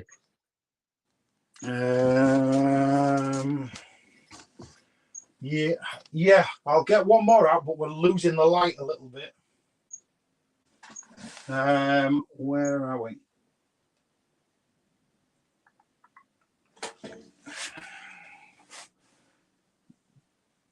Bear with me. I think a pet shop would ask to see your license.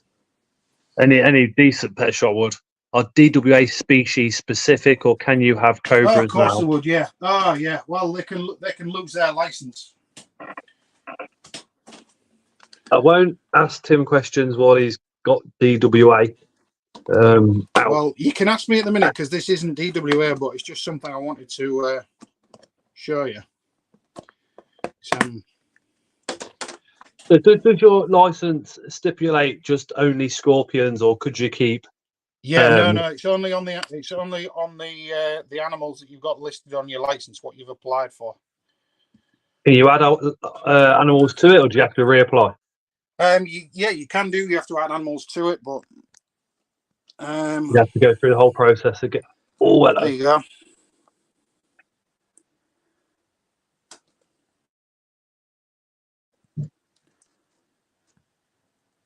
Female emperor babies. Look at all them. And how old are those babies, Tim? The babies will be. They should remain on her back for, I reckon, 2 weeks, 2.5 weeks. And then they will stay in this enclosure with her. She will look after them, capture and kill prey items, and leave them for her. Leave them for them. They really are good little mothers.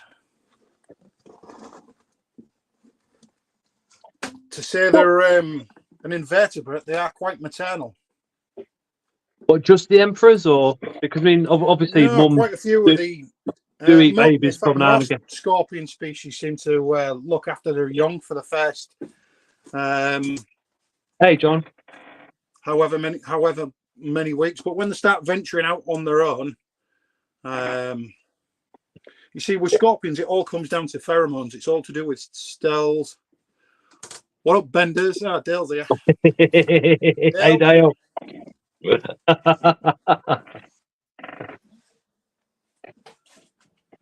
Let's have a look. Right, we'll get.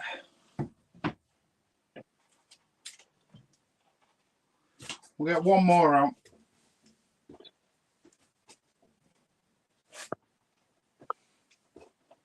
Does your family, Tim, did your missus and the kids realise how big of a deal you are in the invert hobby? No, I don't. To be honest, I don't think I am. I just do what I've always done. It's just this time, over the past 18 months or so, you start getting a bit of recognition. I don't mean to sound that big-headed. I mean, I go out of my way to help absolutely everybody in this hobby, including myself. There's no helping you.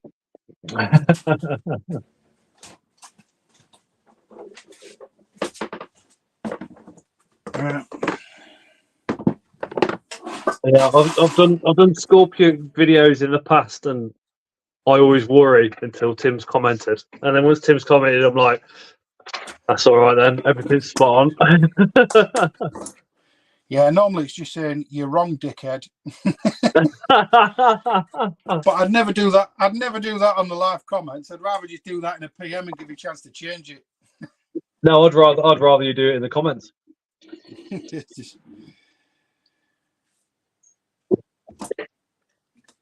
That's the wrong one. Stay. Good lad. Aggressive little shits. Tim is a scorpion whisperer. Yeah. There's been a few scorpion whisperers in chat tonight as well, to be honest. Phil, Dale. Yeah, we do have a very, very nice scorpion community in this country. Everybody helps each other along the way, and every day is a school day, even for You know, I've learned 2 things today. I've been talking to people and I was like, shit, I didn't know that. And that's 30 years down the line. You think, wow. So yeah, every day is a school day.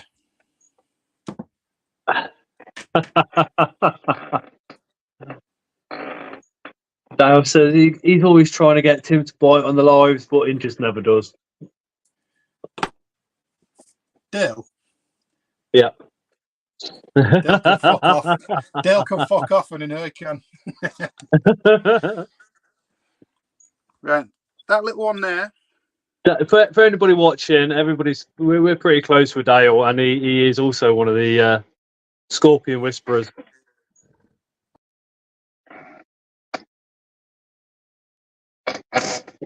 Just as he disappeared again, he should be back in a couple of minutes. Just give him.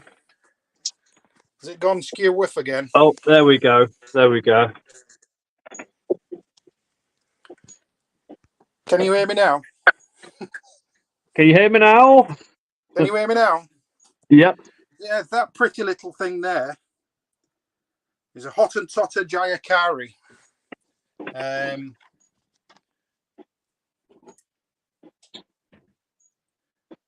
Have I frozen again? There is unsung heroes in the hobby as well, isn't there, Tim? Like George. Yeah. Oh, yeah. Yeah, George is one of the best people in this hobby, without a shadow of a doubt. They say you've mentioned a few others as well. There's, George Zachariah. He what's his group? Is it Scorpion Hobbyist UK? Isn't it George's? Yeah, that's ours. Yeah. Yeah, that's grown massively over the past year, 18 months. It's gone nuts. Scorpion Hobbyist UK. It's every time we get a shout out on a live video, it seems to go nuts. We'll get another 50 or 60 people request to join just to ask questions about scorps. And I say this to every single person that joins the group. You always get somebody saying, "I'm sorry, this is a daft question." No, it isn't. There are no daft questions. Everybody has been in the same position as you. You should never ever feel embarrassed for asking a question, ever, unless it's like something like, "How do I get my dick out of this pet goat?" or something like that. Then you message Dale. Yeah, then message Chris and he'll give you blow by blow details of how to do that. Fuck me, it's warm in here. It's dropped down to a steady 31 degrees now. I wonder if I can find the Facebook. Yeah, I can. Scorpion Hobbyist UK 2.4 thousand in there. I'll put it into the chat. So that link will take you straight we to. do get quite a few people joining, specifically just to find out information on their scorps, how best to keep them.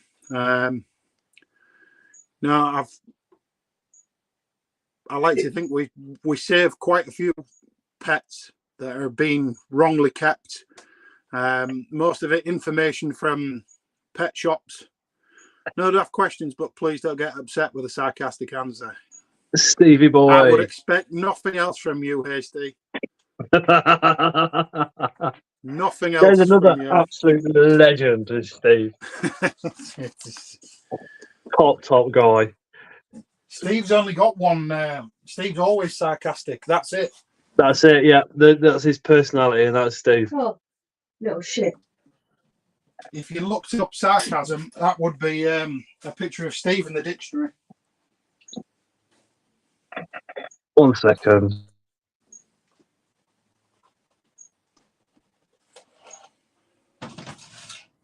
Oh my god. That was my wife sending me a text saying, "You haven't put those ones back on the floor." Well reminded, love. Save me kicking those over in a minute. We almost had tears and everything here. We had one of Chris's baby bearded dragons. Tara's just looked at it and thought it had passed away. No, it was asleep. the look. Yeah. Was that going to have to be a valuable life lesson learned in morning, or would it be Chris came during the night, took it back, and he's going to bring a new one because that one was broken? No, he's just sitting staring at Tara now. Since the day we got him. Oh yeah, it is. I don't know what happened there. It is proper broken because it come from Chris. Yeah, well, obviously it's not your normal beardie. Its personality is amazing. Is it special? Special like Chris? Yeah. It's the kind of thing that will run into the side of the tank, knowing that there's a side there of the tank. Yeah, that sounds like Chris. It does the same thing at Nando's after the shows. Over again. Oh. It just runs headfirst into the windows at Nando's, so that's when he's in the right restaurant. I wish the scorpion hobby was as big over here as it is in the UK. May just move over. You do need to come over here, Trond. 100%. 100%. Again, Trond's one of the few people that's actually been round this shed. Trond's another level. He's just such a nice bloke. Yeah, Amy said he's one of the few people that's been in this shed. Scorpion guide for beginners, says Amy. Scorpion guide for beginners. I've done an Asian forest one, but a scorpion guide for beginners, that'd be... Like I said, that's a very, very broad spectrum, that. Yeah, it depends on what scorpion you go for, doesn't it? I suppose. What species? I mean, yeah, you could write a beginner's guide to tarantulas, but it will only cover really one specific species. They all have their own little niche that they've found living somewhere. Sorry, Kev. Kev did ask this earlier on, and I missed it because we had a parthenogenetics in scorps. Do certain conditions or requirements need to be met in order to trigger reproduction? They will only reproduce when they're... Chapter 1, don't poke your finger. You should live by those words, Steve, and you know that. Androctonus australis for beginners. Yes. I'll go back to the first one. Yeah, parthenogenics. Triggered by the right conditions being met, optimum conditions, and they need to be well fed. It's like anything. If they haven't got the energy to do it, they won't do it. Simple as. Quite a lot of scorpions abort their young inside their body and reabsorb the nutrients if conditions aren't met. As a breeder, you get to see that more and more often, especially if your scorpions decide to birth during the winter. With it not being warm enough, you find a lot of them abort, will reabsorb the nutrients, and then when conditions become optimal, quite a lot of scorpions retain sperm as well, so they can self-impregnate after they've been paired. So yeah, those optimum conditions are always best for parthenogenesis. What's she laughing at? That I think that was from earlier, because my comments are delayed because I'm looking at them StreamYard, because I have to do this when I'm looking on the YouTube ones because the laptop's over there. Right, I'll just pick up that last one. That was, do you have a beginner scorp? Yes, either a Heterometrus lauticus or a Heterometrus solenis. They are both a species of Asian forest scorp. They don't get very big. They're not very aggressive. They're quite docile. They're virtually bulletproof. The spinifers and longimanus and levigatus, I've always found they're slightly more aggressive. They're less reluctant to sting. So as your very first species, I would always go for either a lauticus or a solenis. What's your top 5 breeds of scorpion, Tim? My favourite, top of the pile, just for pure how it looks, has got to be my Androctonus gannetti.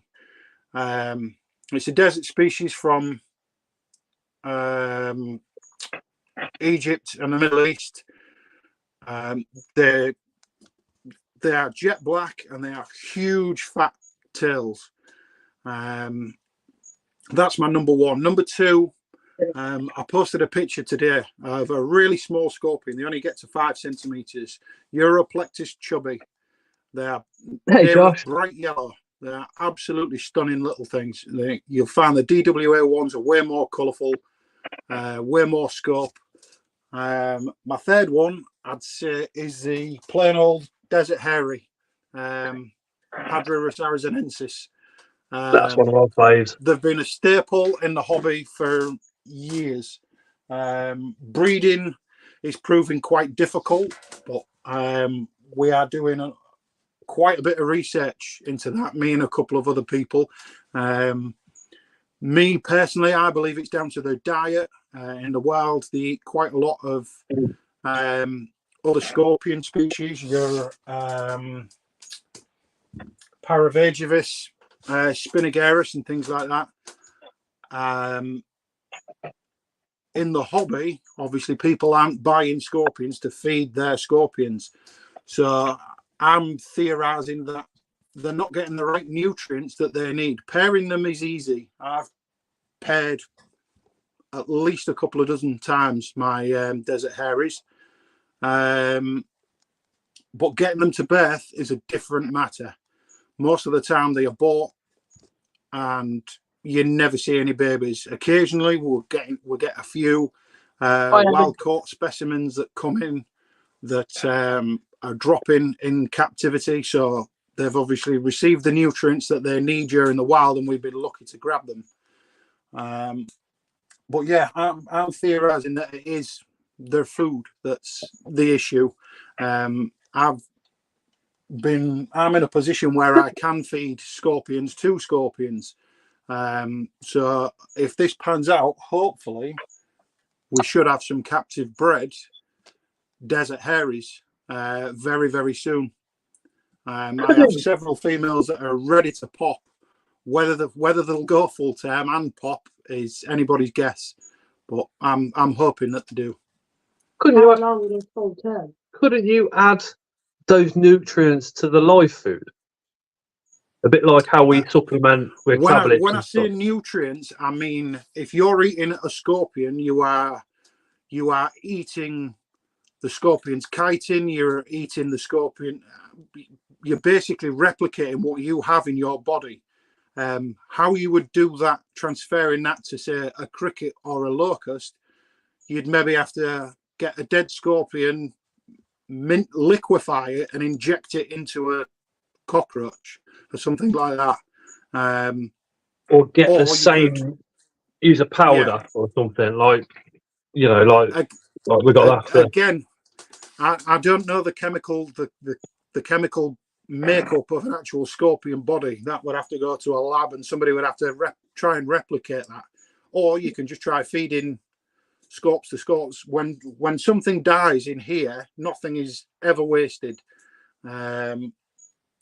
If a scorpion dies, if I can get it and try and feed it to the desert hairies, I will do, just to try and get some ground on this theory that I've got about their food requirements. Is there an easy way to tell if a scorpion is gravid, specifically Lauticus? Can you use a light to try and see embryos, or are they too dark? Depending on the size of the scorpion, yeah, I don't see why you can't. Dave's last live, he was talking about candling with the spiders. As the females get more and more gravid, you will start to see little white blobs in between through the membrane, in between the shoots on the back and the underside. Don't apologise, Amy. yeah, you get to you get a feel for it. You can see whether they're just gravid or just overfed. But like I said, majority of what's in the hobby now is overfed anyway. So if you notice a sudden size increase for doing the same amount of the same feeding regime that you always do, chances are it's gravid. Quite a lot of the Asian forest scorpions do come in gravid, the females. I get a lot of people messaging me saying, my scorpions have babies, what do I do now? I don't want them. I didn't ask for them. I'm not in a position to look after them. There are pinned posts on the top of our Facebook group just specifically for this eventuality. And it's easy for me to just direct everybody there where it's all written down. I'll just put that link to your Facebook group into the comments again. To save me having to write it out to everybody at least 5 or 6 times a week. A care guide is on there. And I must say, it's one of the Facebook groups where there is no rubbish ever gets posted. It's always really good information. Yeah, we're very, very vigilant on there. What was the last one? Can scorps dry sting? Yes, they can. Yes, I've been stung before by a dry sting. It still hurts. It's like somebody sticking a pin in your finger. But like I say, scorpions only really use their venom for 2 things: as a last-ditched attempt to survive and subduing prey. Obviously, this is dependent on species as well. I'm just generalising. Most Asian forests and emperors and things like that, majority of them don't even sting prey. They will just catch it and crush it with a claw. Job done. If you don't have to expend precious venom killing something that your claws have just ripped in half, then brilliant. You've saved yourself. Is the Asian forest go for, oh, it's food, don't need to sting it, I'm going to eat it? But the desert species seem to... Yeah, they do. That brings me back to the point I made earlier. Food is a lot more scarce in arid conditions, in deserts. They will sting, they will subdue, and they will obviously try and hang on to that food because it's a very, very limited supply. What would you say your optimum temp for a desert hairy is? Mine are kept at 28 degrees ambient temperature. But Rose, thank you. I do have heating cables at running right the way up and down the wall, so they do have a basking area and a cool area. Rose, I will send the new list of channel members over to Luke at Spa, so then he knows who's channel members, and then if you email him, he will then send you your discount code.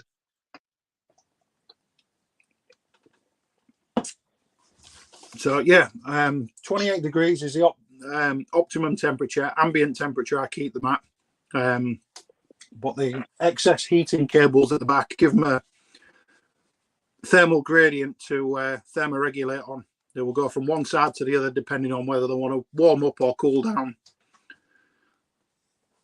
Oscar, should I feed my Scorpio palmatus twice a week like Asian forest scorpions are left as a desert species? Don't feed them once a week. Feed them once every 2 weeks, if not once every 3. I know you covered a little bit of this question at the start of the stream, Tim, but there's going to be people here that obviously didn't see it. What now got you into scorps, and what was your first scorp? My first scorpion was an emperor scorpion. I bought it in 1993 from the IHS show at Doncaster, and it cost me £8. But yeah, about 6 months before I bought that, I bought that pamphlet book, which I still have here. No, not at the shows, Hannah, because they're discounted already. But I bought that book in the end of 1992, and on my birthday in 1993, I bought my first ever scorpion. That book looks like you bought it yesterday. It looks pristine. Yeah, well, it's been looked after. I did have this one as well. I had that one as well, but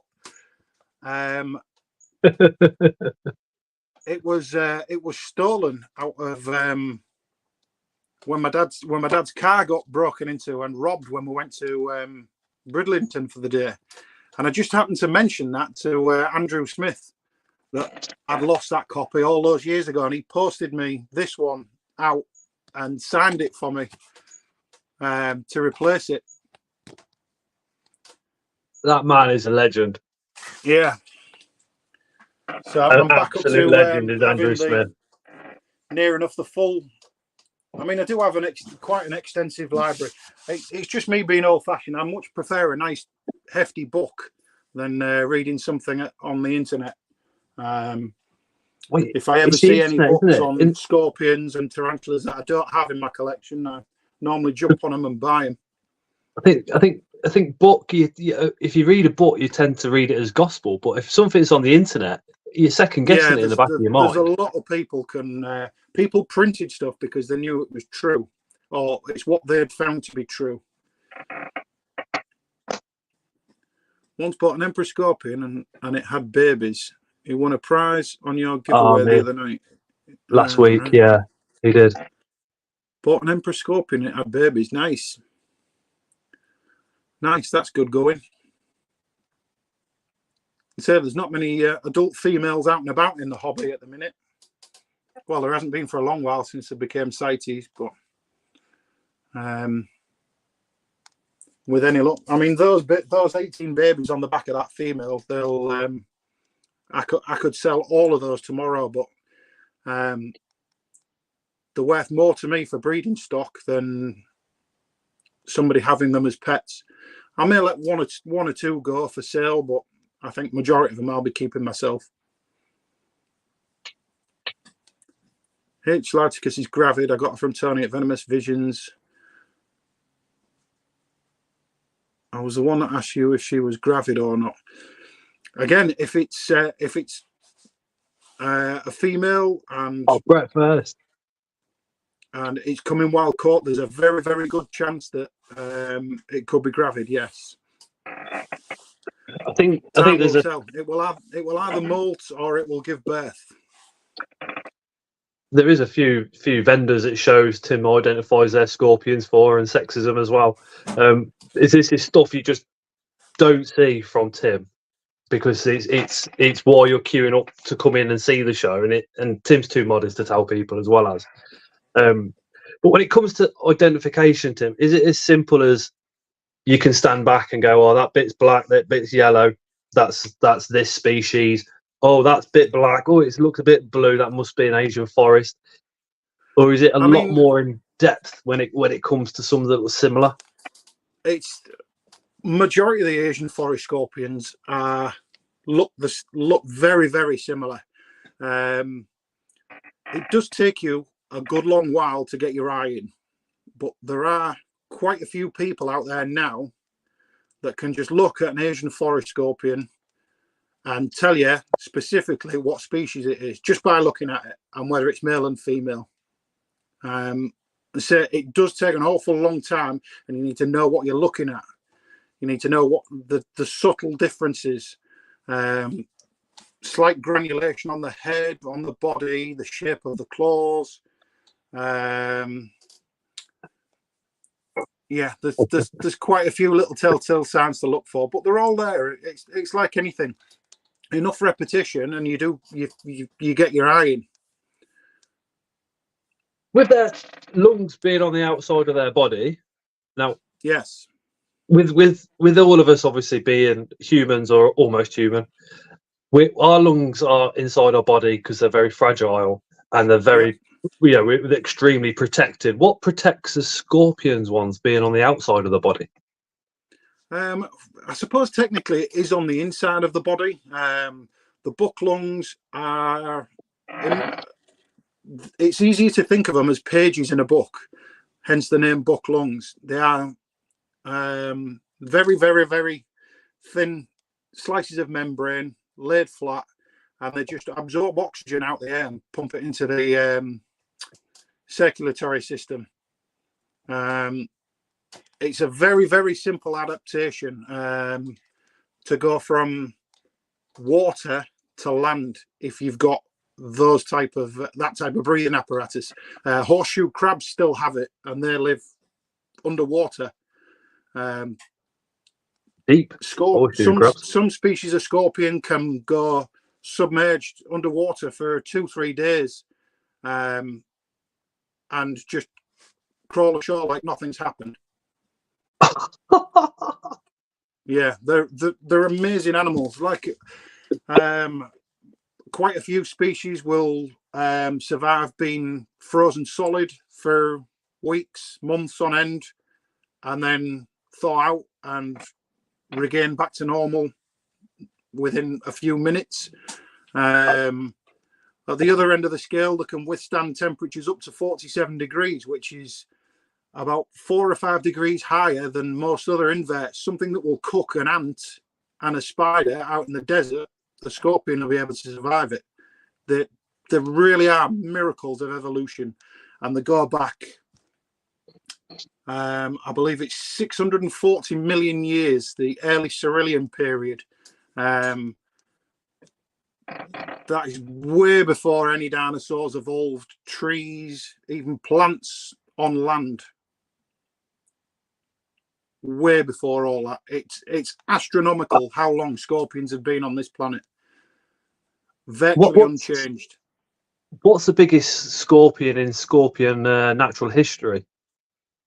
It'll be the sea scorpions. On our group, I posted one the other day. I can't remember its Latin name, but it's going on for 3.5 meters. That lived in the sea. Again, very, very similar body shape, slightly modified to live in the water. Paddle for tail, but claws. All the same body segments, legs. Do you need a DWA to own one of those self-impregnating devil scorpions? I'd love one of those. Self-impregnating devil scorpions. Devil scorpion. Is that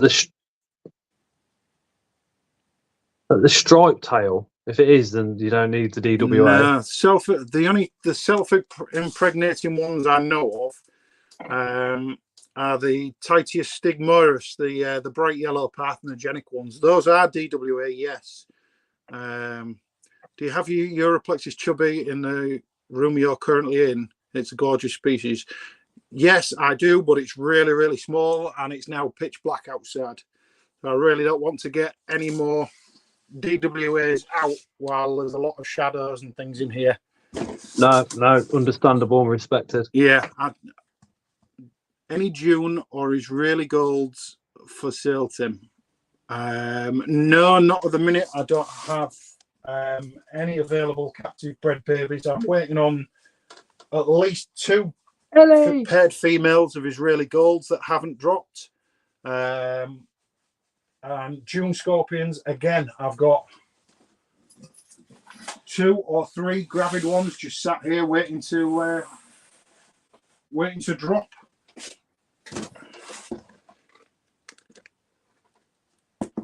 So yeah, right, Amy. You want to see big monsters go in the sea?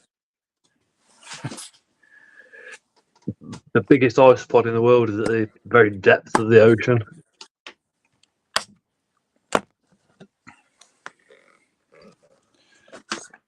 Again, just big fat females. Can you see them now? Ellie. Oh yeah. Right there. Big, how long do the desert haries gravid for, Tim? Does Rebecca? You what, sorry? Rebecca says, how long do desert haries actually live for? How long do they live for? 8 to 9 years. I've got some that are approaching that age now.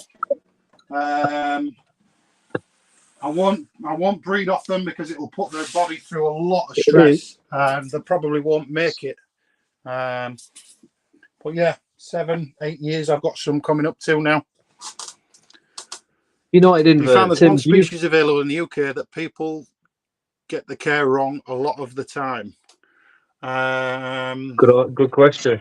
Very good question. Everybody makes mistakes, including myself, with just about every single species going. Despite the fact all the care information that's out there, there are still people contacting me that are keeping these animals completely wrong. Some of them, I'm amazed they're even still alive. It just shows you how robust and resilient these animals are. I asked how long they're gravid for, Scott. Oh, they're desert hairies.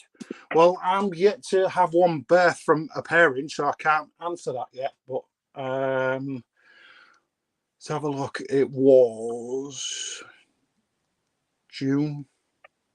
June was when I paired them, and they appear to be still gravid now. So when they birth, I can, if and when they birth, if they haven't aborted and got rid of their own babies, I can answer that with a bit more clarity. I'd be interested to hear this answer as well. Who do you look up to in the scorpion community? The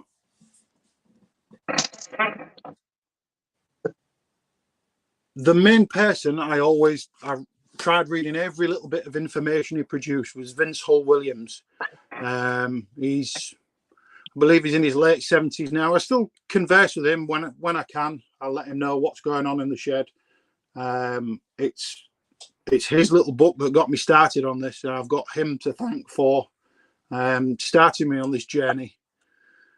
What was it like when you first contacted him and he replied back? Again, this is the power of Facebook. I didn't even think that I'd get a reply back. The last message that Vince sent me was, "Keep up the good work. You are needed in this hobby, son." I was like, yes. That's a double-edged sword, that one, isn't he? He knows you're continuing his work almost, and he knows that. Yeah. The age. Obviously, when he was doing this, I don't think. I think Dave touched on this when he was last on. There was no dangerous wild animals. You could just go in the back of Exchange and Mart, and somebody was selling box of black scorpions. I about fell over when he said that. I was like, my God, I come into this hobby too late. Yeah. And there's several other people that I look up to. Like I said, every day is a school day. I find out something new, something that I've overlooked or not given much thought to. And the people that you converse with on a daily basis. I speak to Dale, I speak to Tom, I speak to George near enough every single day, and it's all daft little stuff. Oh, have you ever noticed that about? No, never. Which Tom? It just opens your eyes into different ways of looking at stuff. It's an amazing hobby, and I wouldn't change it for the world. Which Tom, Tim? Tom Marsh. Yeah, Tom Marsh is an absolute legend. Empire.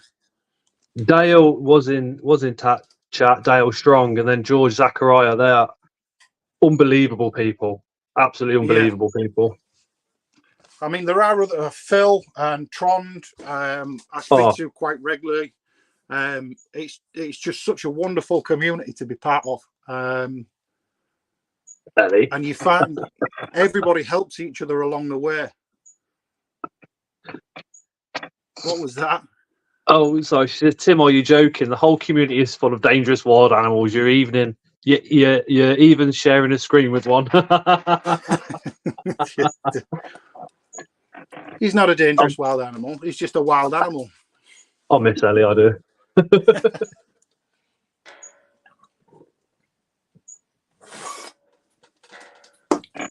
What are you drinking? So,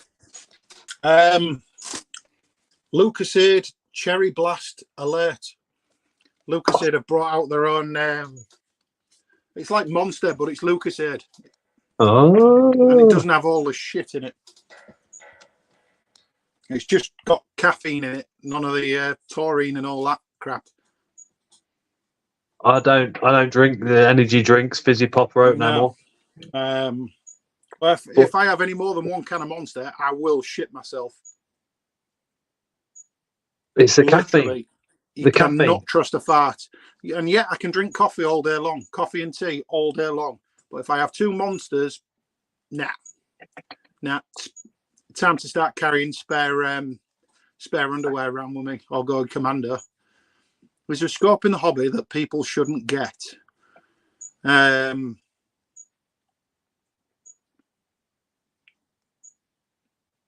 there's nothing really dangerous out there that you can buy over the counter.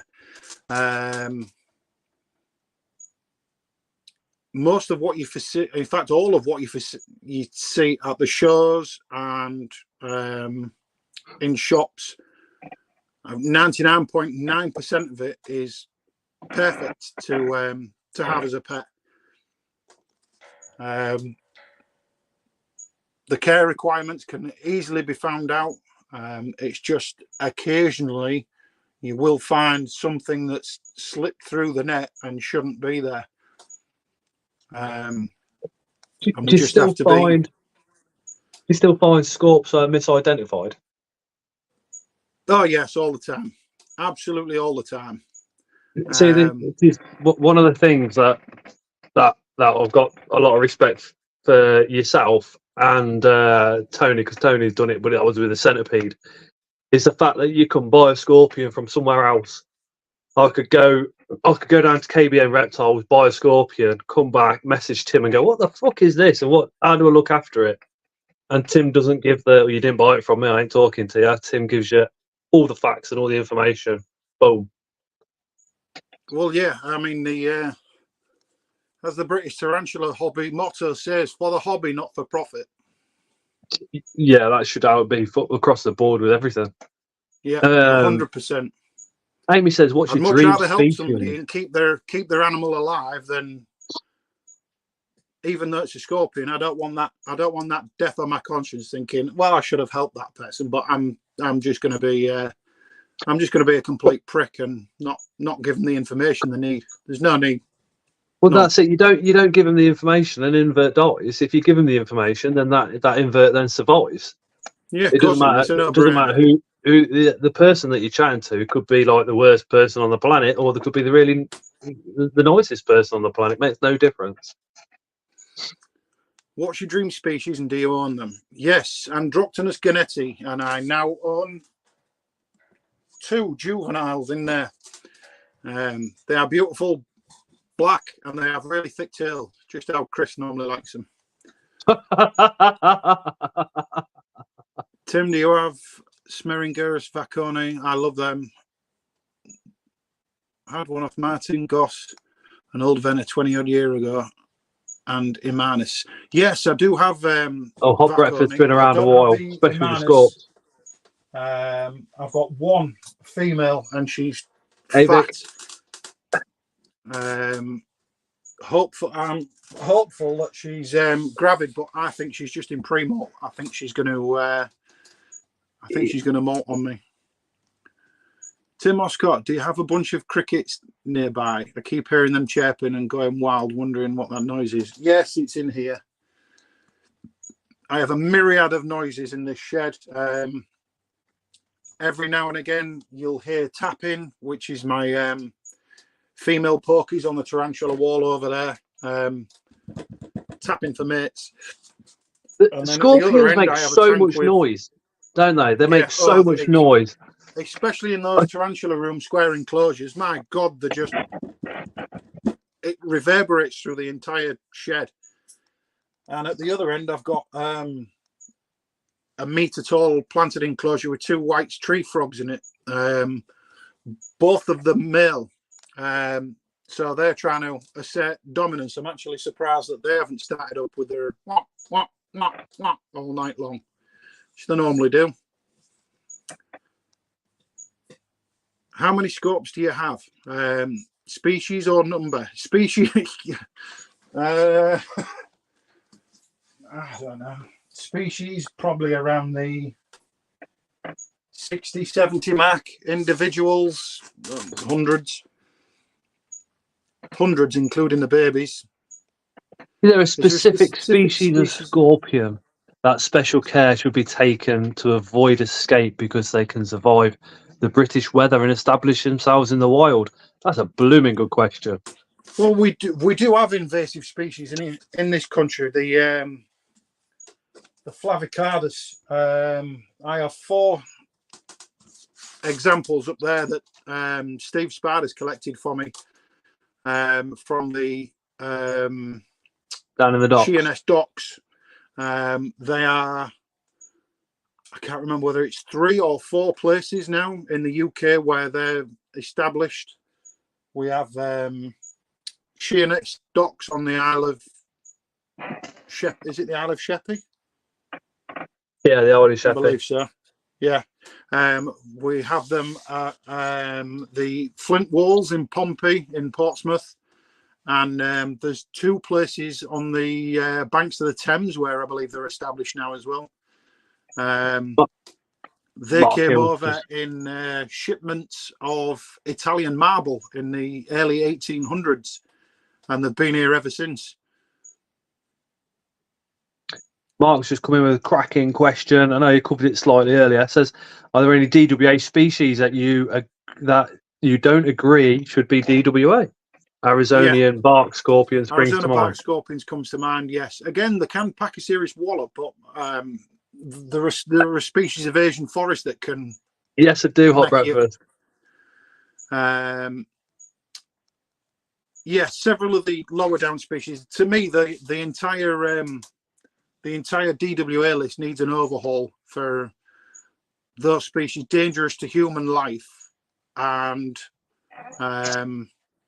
those not dangerous to human life. I mean, saying that, people can have allergic reactions just to normal scorpion stings. If there's more on the list, that means more people are going to go, oh, I need a DWA. I've got to spend all this money with the council. Of course it is. Of course it will. So they're not interested in now, reclassifying it all. No. Have you got any you don't sell?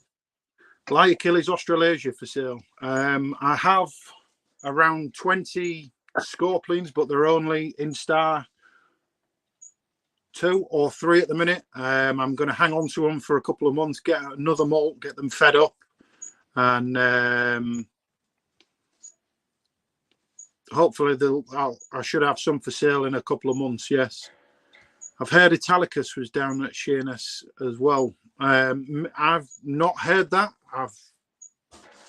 There could very well be. The Scorpius are prevalent all over Europe, France, Italy, Greece, and their climate is exactly the same as it is here. So I have no reason to believe that they couldn't establish here, especially with the current climate change where everything's warming up. Sorry, what's DWA? Dangerous wild animals.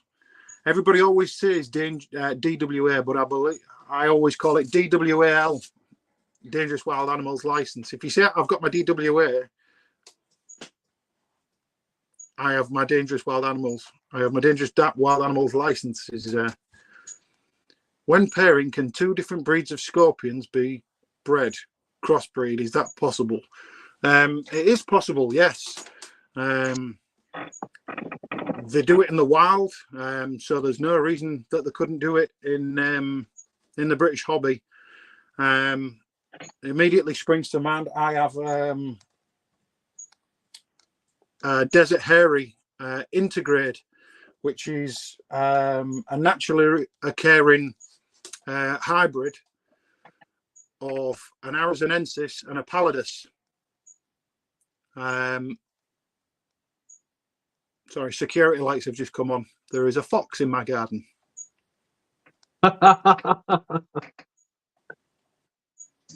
Yeah, just having a mooch around. Yeah, sorry. There's a naturally occurring hybrid of 2 species of Desert Hairy, and those are available. Again, it's a natural hybrid. Their ranges overlap in the wild, and hybridization is bound to occur. I mean, that's how all species diverge, is through crossbreeding and getting new species. That's how new species are formed. Can we call them species, not breeds? Says Mark. Yeah, I get that. I get that. But everybody's at different. Also, everybody's at different learning curves of the hobby as well. So Yeah. It's for a lot of people when you first start, breed is what you assume, because we always talk about dog breeds as Everybody opposed to gets used to dogs and cats. the thing is, when you say breed, that could be a cross breed as opposed to the actual scorpion itself, which would be a species. Yeah, two naturally occurring crossbreed between two different species. Yeah, I have, like I say, I have one in my collection. No doubt it's happening all over Southeast Asia with lots and lots of different forest scorp, the Asian forest scorps. There are several species where they just keep changing the name back and forwards, from Cimmermani to Levigatus, back to Minotaurus, and I've just given up changing the labels on my tubs now, because in 6 months' time it'll change back again. And all I'm doing is just wasting my Dymo ink. It's a beautiful flex, though, having that license, and shows how committed you are to the hobby. I salute you, sir, says Jay. Thank you very much, sir. Yeah, it's a big thing to take on, but I'm pleased I did. I'm pleased I've got it and come out the other side. I'm not a zoo or doing this for financial gain. I'm just doing it just so I'm allowed to keep. Scott's Ultimate Scorpion would be immense.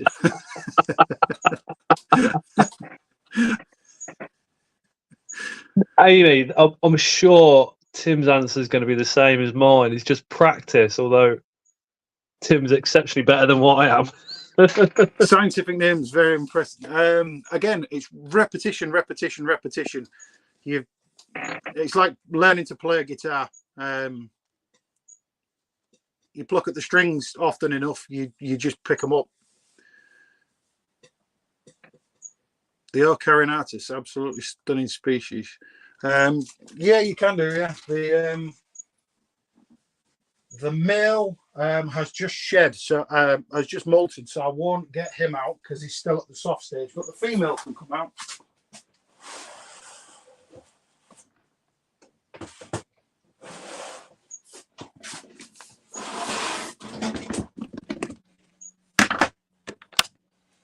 Time to go nuclear again. Yeah. This is where she starts hissing.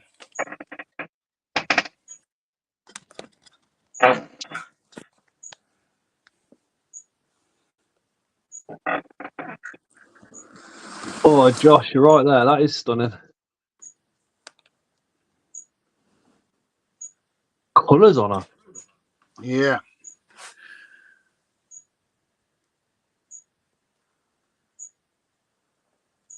Active as well. Oh, very active. Well, it's night time now. They're not. It's only because I've got the lights on in here that they're not all out and about. Is that the substrate you were talking about as well? Yeah, that's the again, it's sand, pebbles, absolutely everything in it.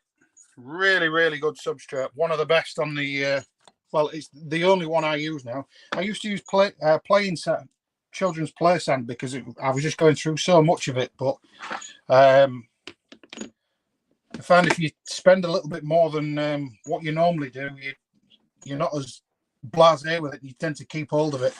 I do recycle a lot of substrate now.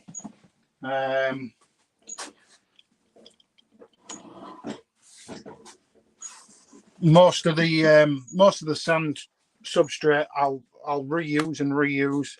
I've got two big black dustbins down there. One for forest substrate with topsoil. In fact, it's a mixture of topsoil, peat moss, sphagnum moss, and a few handfuls of sand just to thicken the consistency up. And the other one is just full of that leopard gecko substrate I mentioned before. Are there still common names for scorps like there are with spoods and teas? Yes. The whole Cimarroni, Manitoris, and Levigatus gets confusing. Yes, it does, Phil. It confuses the hell out of me at times. Everything I have in here is labelled up Levigatus, and it will stay that way until I've made a final decision on what's going where. With the names, I refuse to change them all back and divvy them out into another 2 separate species. The Manitoris and the Cimarroni. Will you be selling at the Brighton show? Yes, I will be on the Creatures of the North stand at the Brighton show.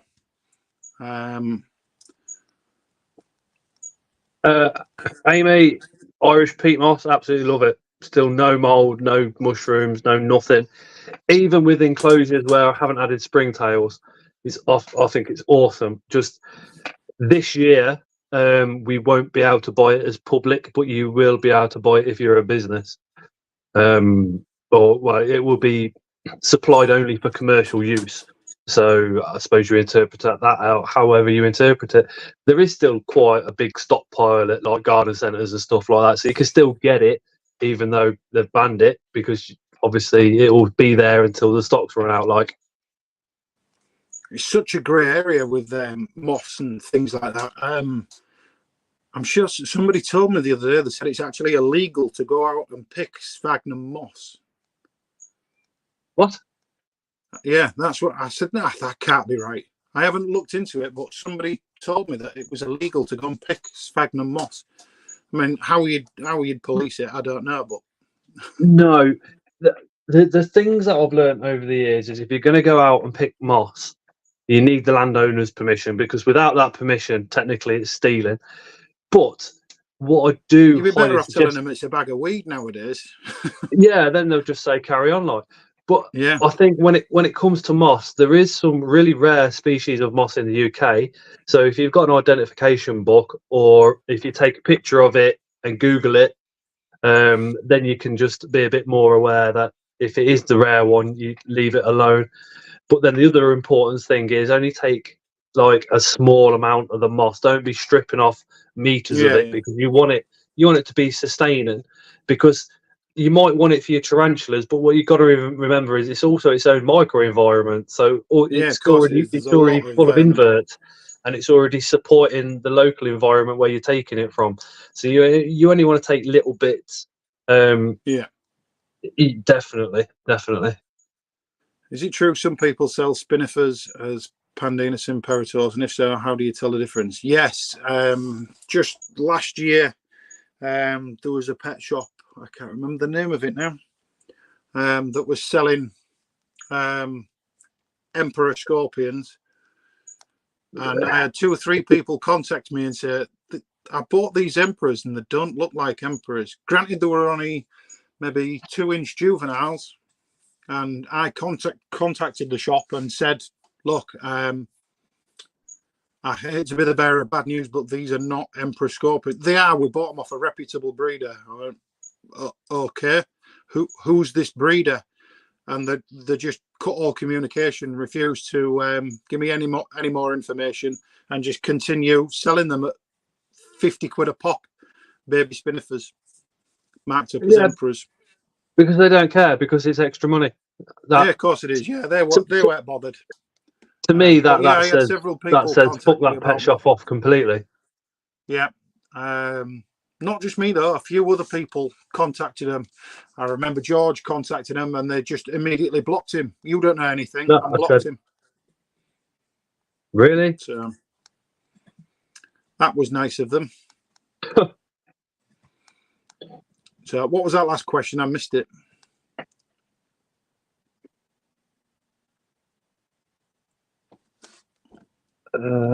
Oh no, it was about the peat moss. Yeah, it is.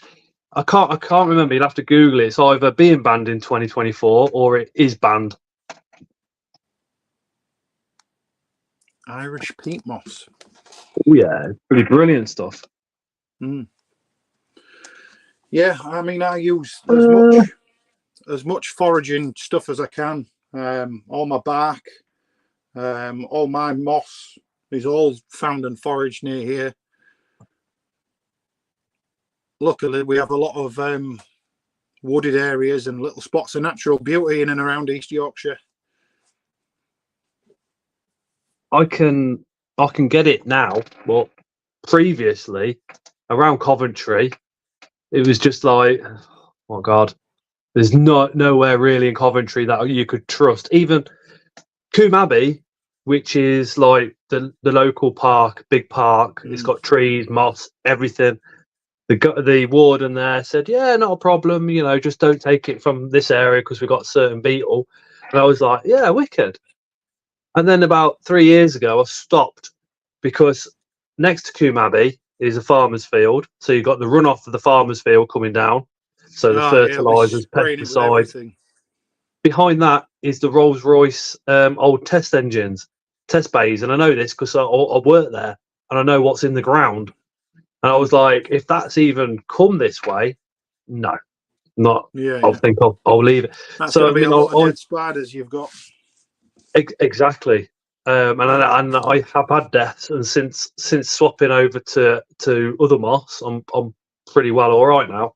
I literally buy mine from like the likes of Leo, who, you know, Terry will put pictures on Facebook of him out in the middle of nowhere in Wales, collecting small amounts of moss, and then he'll be off to another area, and then another area, then another area. They go walking all over the Welsh countryside, you know. I'll tell you what I got given this week to try, talking of substrate, is that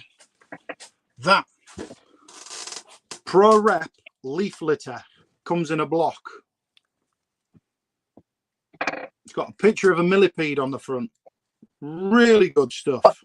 I buy my leaf litter from the shows for a couple of quid. Well, that's $4.99, and it's 500 grams, and that is enough to do a 4 foot by 2 foot viv for complete substrate. It's like a compressed Weetabix, and you just break a bit off and sprinkle it. It is a mix of leaves: cashew leaves, coffee leaves, cinnamon leaves, guava, gerane, jackfruit, Ketakera, mahogany, mangrove, mango, and Magnus, gathered from sustainable sources. I've put it in with my isopods, and they went absolutely fucking nuts for it.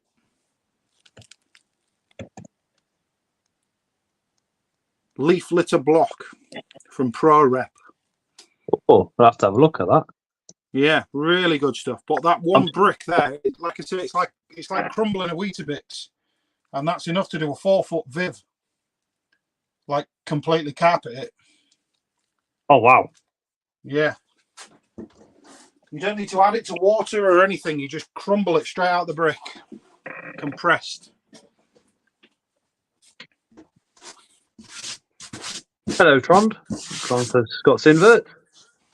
Yes, dude. Did I miss something?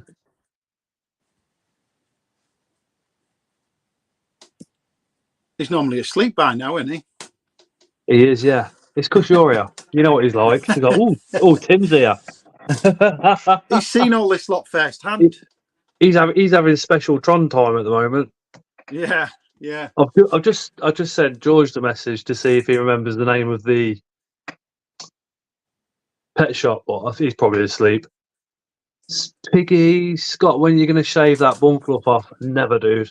Never. Or do that. I like it. Yeah, my winter plumage is coming through now. I'm finding myself having a lot more white and greys. Oh, yeah. I'm getting more grey in my beard now, but it's like I always said, I don't mind the grey. It's just all part of the process, isn't it? It's just either side. From a distance, I look like Hulk Hogan with the handlebar tash. Oh, Tron's commented. Oh, got ya. Boomf. Hi, Tim. You talked a little while ago about desert haries and their diet to get pregnant. What is your opinion on biometric cracking question pressure and altitude for mountain species? Barometric pressure, air pressure and stuff, again, that can trigger. It's mentioned several times with African species, getting them to pair up.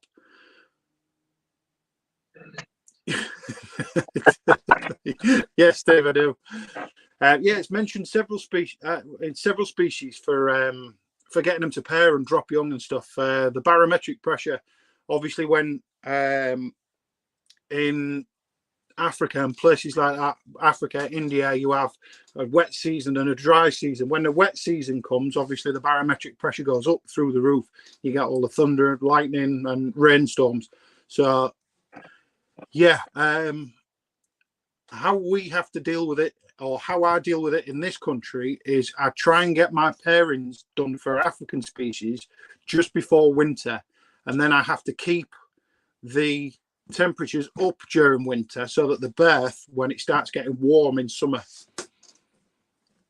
if that makes sense. To a lot of people, that'll just be complete gibberish, but to somebody like Trond, that'll make complete sense. Even in my mangled North Yorkshire drawl. I've chatted with John Horner about the same type of thing with the spiders, and with Dave and a couple others, especially like Olivaceae, because they're at the bottom of the mountain, but there is another locale that's further up the mountain that we just don't see in the hobby. And then there's the other spider, I can't remember the name, but it lives at high altitude and we can't keep it in the hobby because it just dies because it's not got that altitude. Are you on about the subfuchsias, Porcelatheria, the porkies? No. I was going to say the Highland and Lowland there. I can't remember the chat. There was a YouTube channel. When he went up there, he actually wore a breathing mask.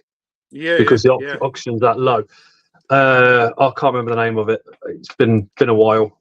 They'll find out every single little niche a scorpion will find to live in. There's only two places on the planet that doesn't have scorpions, and that's Antarctica and Greenland. Oh wow! Yeah, New Zealand they were introduced. Here they were introduced. Or was it Greenland where they were introduced as well? How closely related are like water scorpions and scorpions? How closely related are what? Water scorpions and our scorpions. I don't think water scorpions are scorpions. I think they're spelling myths. Excuse me, a type of predatory beetle. Yeah. I don't think I think they're just called scorpions. Nickname. Like camel spiders. Camel spiders are not spiders. Nothing to do with the camel. They're a completely different class. I think it's just a name that's been given to them along the thing because they use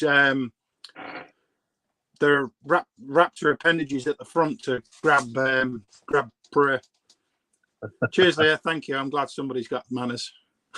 Tarantula J, your accent seems slightly more north than Hull. No, I'm Hull born and bred. Well, Tim is very proud of his heritage. Hull born and bred. East Yorkshire all the way. East Yorkshire massive. I live in, I was born and bred in Nuneaton, but I can't do the sign language for Nuneaton because I've got 10 fingers, not 11. I got 5 fucking fingers, me. Are vinegaroons a natural hybrid of spiders and scorpions? No. They're an arachnid, but they're not a spider. Yeah, they're or a an scorpion. arachnid, but they're an entirely different class. Night, Amy. Bedtime for me. Good night, everyone. Yeah, Pseudo scorpions, mites, and ticks, and they're all arachnids. They're all just completely different class. Hot breakfast. Used to watch the Speedway at Hall. Yeah, Hull Vikings. What about the tailless whip scorpion? You mean?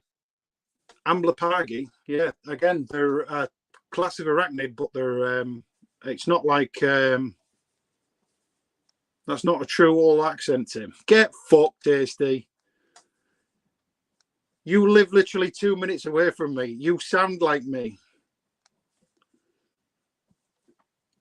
I lived in Hull for 2 years on Waiting Grove towards the uni. Oh, that's the posh end. It's not where the riffraff are like us. That's posh Hull. You know. Steve, Yeah, you're that's a true. turd. I'll go with that, Steve. When you put Steve and Tim together, yeah, Tim's got the posh side. Posh side. Well, if you're classing East Hull as posh, Steve, I don't blame you. I would as Night well, Rose. living in after supporting West Hull. But we won't turn this into a rugby argument, otherwise this is going to go on all evening. Tim, is a pet shop by any chance in Manchester? As their shop, they're mis-selling lots of different species of scorpions. I don't know where it was.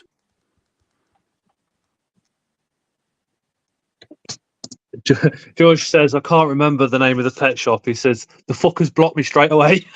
Yeah, they did. Oh, yeah.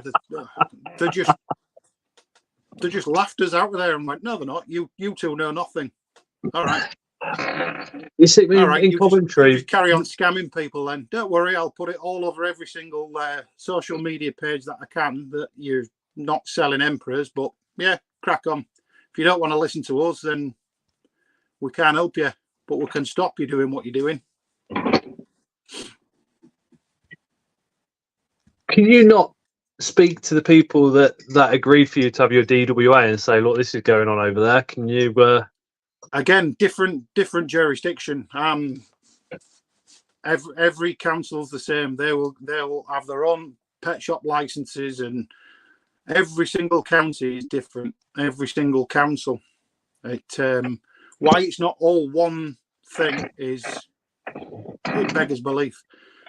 I mean, getting a DWA license in London, I can only guess to the astronomical value of how much that'll be. That will literally run into the thousands, and I believe you have to apply for that every year in London. Well, oh God, I want my DWA, as you know, but I think I'm about 3 years away from it with what else I've got to do first. Yeah. I want the boys to grow up a little bit as well. Yeah. Because First and foremost, the kids don't need to be anywhere where they can where you could find little fingers trying to undo little locks. Well, it's all right. I've seen Daddy do this. Yeah, one's 5, one's 4, and they've only got to pick that key off, and I'm fucked. Yeah, that's it. Prevention is better than the cure, my friend. Definitely. And then I promised Tara about 2 years ago that I would have an outside building if I ever went into that as well. Yeah, like yourself. I think having somewhere away from your home or at the end of the garden like yourself, Tim, I think that if you're going to go for DWA, personally, I think that's the way forward. Yeah. I mean, I'd recommend getting your own private little premises to anybody. I think it's DWA.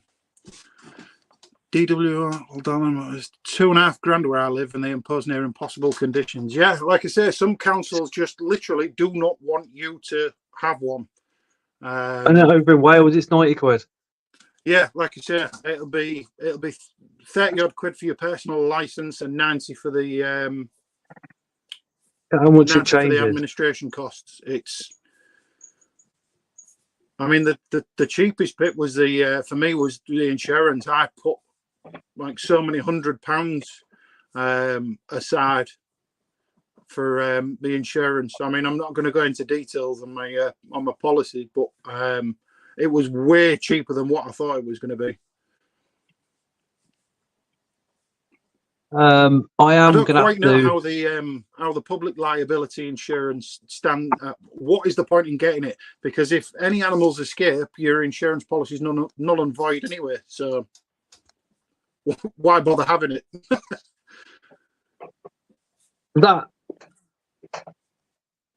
That's crazy. I suppose the public liability is there in case if somebody breaks in and gets themselves stung.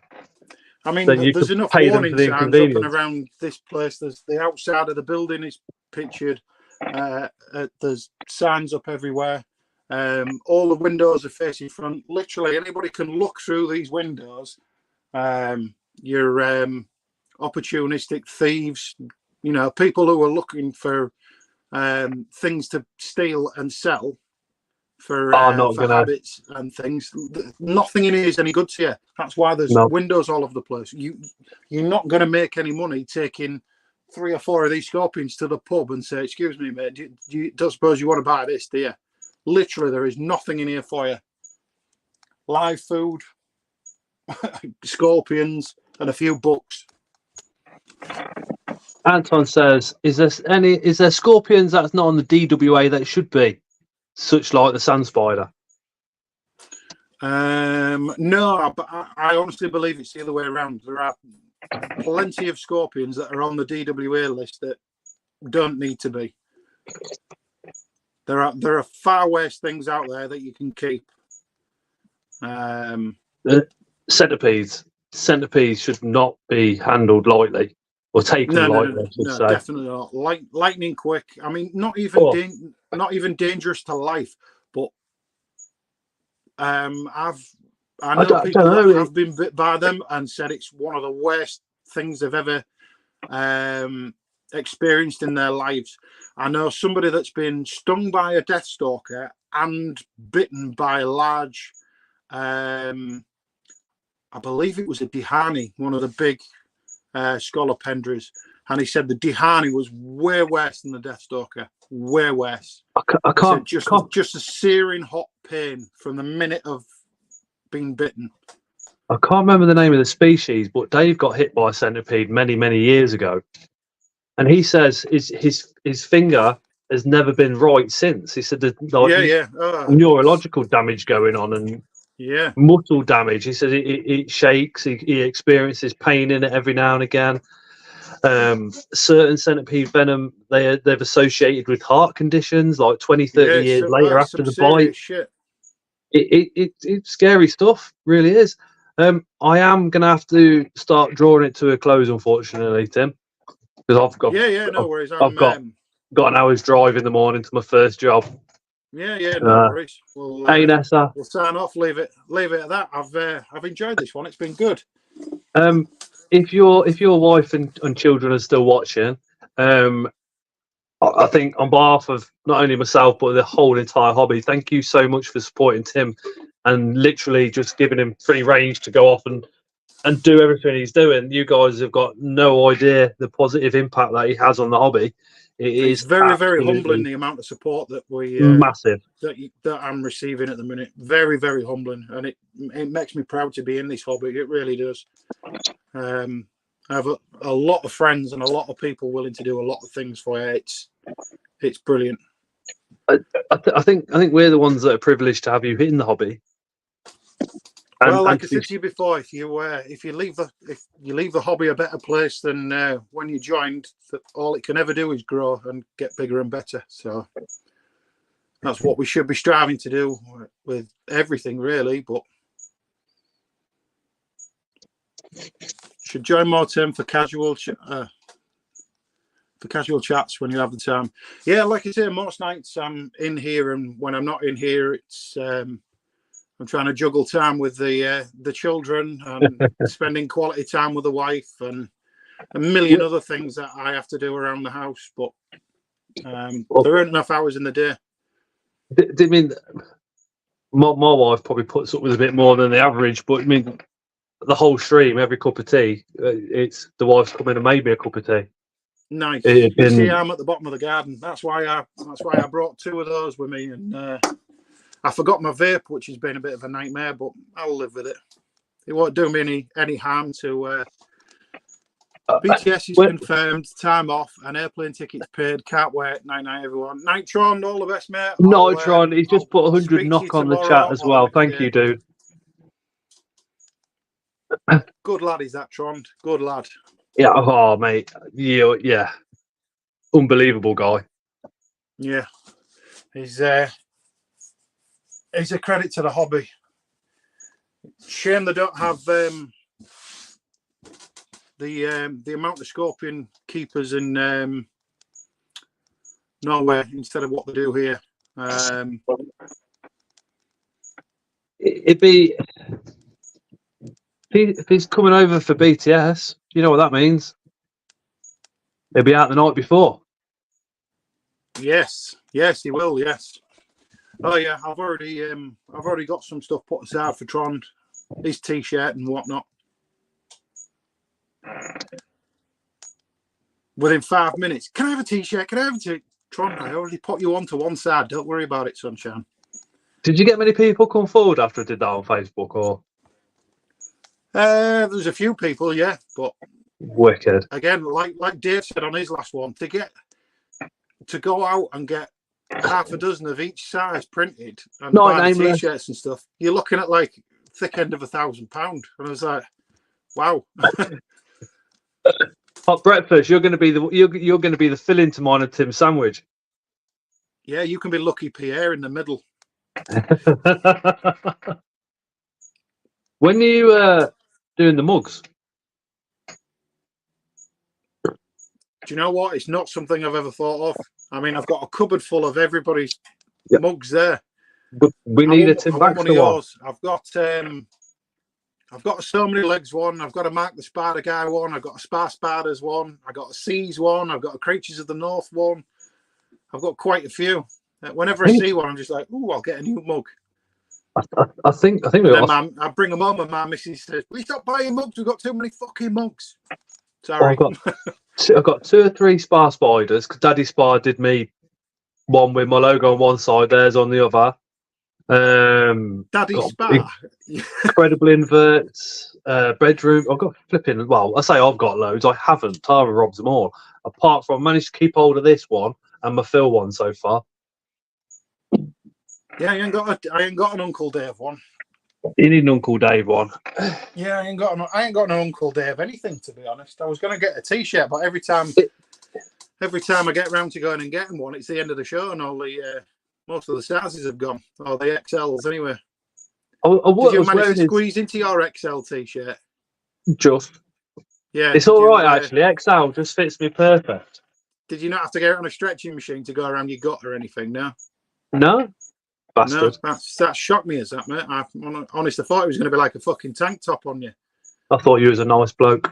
I thought it was just going to be like a belly top. No, you were just hoping it was. Yeah, I was. Yeah. Well, there's another one for the wank bank. I'll put it in a little knot below the moobs, ready for BTS. Yeah, just below there like that. Yeah, that's nice. Yeah, exactly. Nice, you got a Spar one in your van the other day. There you are. Oh yeah, I managed to keep my Spar one as well. Nice. No, actually, I just got up, made the cup of tea in it, and took it to work without actually telling her. So if she's reading it, I'm fucked. Hot Breakfast says you got t-shirts for sale. I'm in the thing of getting some more done. What was that here, Steve? No bed.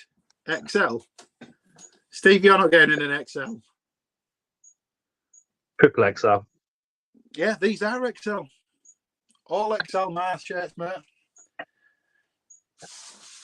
Yeah, but that's because you're tall, not fat. I know, when Steve puts on an XL, it looks like a condom full of conkers. It just expands. He's just like the widest bloke at the shows, isn't he? Steve is, yeah. It's like a bandor with a beard. Not the same. Not the same now. He's chopped it. Yeah. Do you know what? I don't think I've ever spoke to Steve until C's. Really? Yeah. You lucky bastard. Well, no. What biggest mistake I've ever made? Like just an awesome, genuine guy. We end up spending a lot of time with each other. Like I say, it's not normally on an average show is 3 hours one way and 3 hours back. That's on a good run. Glasgow, Brighton, Taunton, they're all like 4.5, 5 hour journeys for us from up here. Yeah, that's a long day after you've done a show all day Sunday, and then you've got a 4.5 hour, 5 hour journey back home. It's a fucking long ass day. I've got an hour's drive to work in the morning, if that counts. Fucking hell! It's normally get home around midnight, and then you've got stock and everything. That normally just gets put in the shed, and it's normally right. You're all in It's 28 degrees in there. You're all going to be warm enough while I finish work tomorrow that I can unpack and sort everything out. To be honest, that's what I do. That's what I do. Like you say, I don't rehouse anything until the Monday. This is the side of the shows that people don't see. All the travelling up and down the country and entire weekend sacrificed. And I think Steve and Tim just take it in turns while they're still driving. yeah. We're all about skiing. Long drive with an awesome playlist. You're fucking right there, son. We've got it down to a T now. Our playlist. Steve, we know when we're. Does Tim play anything other than Prodigy? Yeah. Oh, yeah. Some of the best songs we've got on there are not Prodigy. In fact, I don't think there's a single Prodigy song on our home-going playlist. Will you be at the Capital Show, Tim? Yes, I will, in 2 weeks' time. And just in case anybody's interested, it's the day before my birthday. What, you're 48? I don't know. What year 49? is it? 2023. 2023. No, it's 2024. No, I'll be 44. So I'm 43 now. I will be 44 in... do you see many scorpion keepers? Difficult finding people. There's... Scorpion Hobbyist UK Facebook group. Just pop over. 2,500 of us on our Facebook group. Scorpion Hobbyist UK.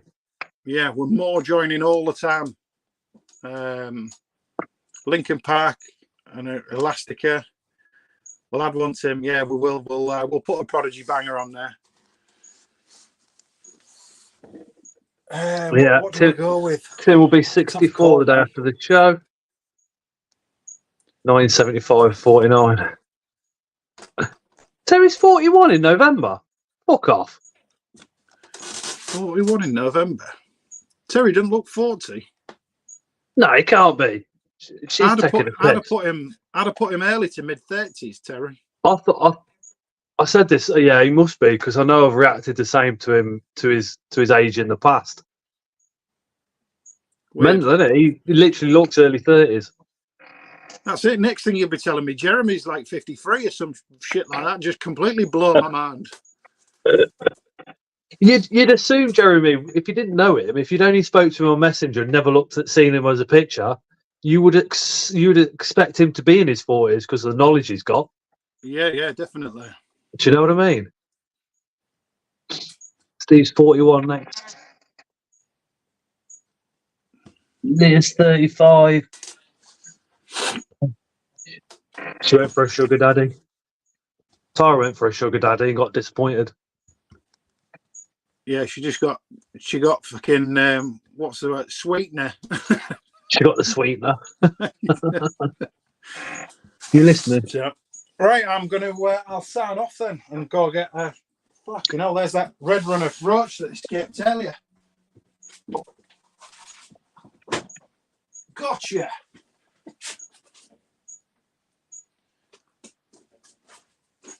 Little bastard. Tim, sorry, but Tim, do you sell junior t-shirts for the kids? Do you know what? I've never even done a junior t-shirt. No, so but it's something I can do. Oh, I do, dude. You know that. I just don't think everybody gets your sense of humour, but I think it's hilarious. If you don't do one for kids, we need two. Oh God, Tara says if you do them for kids, we'll order two as well. That's what for 4 and a 5-year-old. Yeah, I'll have a look. It's another avenue I can go down. Well, you gotta think. I mean, you know that lad that's in his 70s that you looked up to. You know, you got the kids are now going Tim Baxter. So there's going to be potential of little Tims. I mean, you know, for me, it's more about the Scorpions than getting my name out Liv there. says she'll be a sugar daddy. I'd rather people who recognise the Scorpions and recognise me. If that makes sense. It does, but people also want to see Tim and chat to Tim. Maybe so. I don't. It's something I can work on for the future. I think when it comes to scorpions nowadays, somebody mentions scorpions, and then the next sentence is normally, "Oh, just speak to Tim." Yeah, I get tagged an awful lot by an awful lot of people with in groups I'm not even part of that. I can't see the comments because I'm not in them. There's a lot of American groups. I tend to stay away from those because there's a lot of bad husbandry techniques on them. I'm not generalizing. I'm not saying it's all bad, but there's so many bad practices, and 9 times out of 10, if you say, "Look, that's wrong. You shouldn't be doing that," you get just torrents of abuse, and you're like, "I'm trying to help. I'm not trying to belittle you. I'm trying to say it in the nicest way possible. That what you're doing is wrong, and you'll end up killing your scorpion." Now, what the fuck do you know? All right, then do what you want. It is difficult, yeah, because you get shot down pretty quickly for telling the truth and trying to support somebody. As I mean, I ain't going to go into details, but I've seen it recently. Personal experience. Yeah. And that's just purely because I do YouTube. It's again, it's another double-edged sword, isn't it? But I suppose you've got to wade through the arseholes to get to the people that really want to learn. Yeah. Like I said, there's people giving out bad advice in every walk of life, isn't they? But really, we should just be supporting each other and helping each other and getting the information out there. And I think I'll keep steering the way I see fit, and that's all I can do. That's all any of us can do with this hobby. I think you're doing an amazing job. I think everybody else does. I mean, when you do a live stream, and for the majority of it, you've got like 80 to 90 people watching. To put that in perspective, you talk tarantulas, everybody thinks Uncle Dave, and when Dave comes on, that's the same figures with him. So to give you an idea, been watching tonight, 80 and 90 people. Yeah, we've got 37 people still watching now at 11 o'clock, which is really appreciate everybody's time. It's been amazing, yeah. Awesome, nice one. I didn't realise there were so many people interested in seeing where I've got in my shed.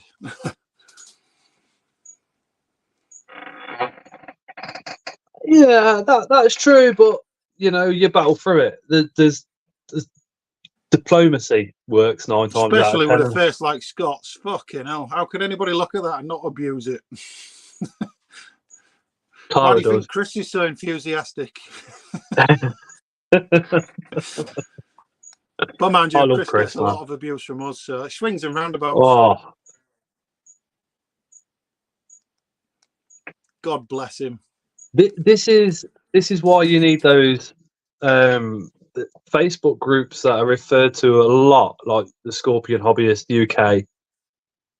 And obviously Tim runs it, so there you go. So's Tim. I've knocked one off to Scott many times. But have you knocked one off on Scott? You see, therein lies the challenge. He didn't even notice me. Didn't even notice. You can fuck right off. When we were at Seas, for those that you might not those of you might not know, Tim was like, "We need somebody else on CFTN. You're free," and I was like, "Yeah, I'll come along." I weren't planning on going. CFTN was the reason that I managed to get there, but we were all in the same hotel room, apart from Tim, who was in a little room with Rad all by themselves, and that's true. Yeah.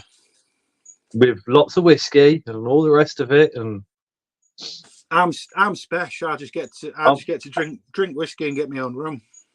And he says these 2 little grey bits are grey from being old. I think they were stained that colour at Seas the night before. More than likely. I'll give you that one. Dodgy bastard. Got a bit of that stunk of farts in there in the morning. It did. Yeah, Chris but was in there. yeah, there was. Jesus. How many of you was there? 5, 6 in that room. Somewhat like that. Steve was enough. Steve's enough for any man. All right, I am going to have to end the stream because I'm just conscious of the time and being able to get up for work in the morning.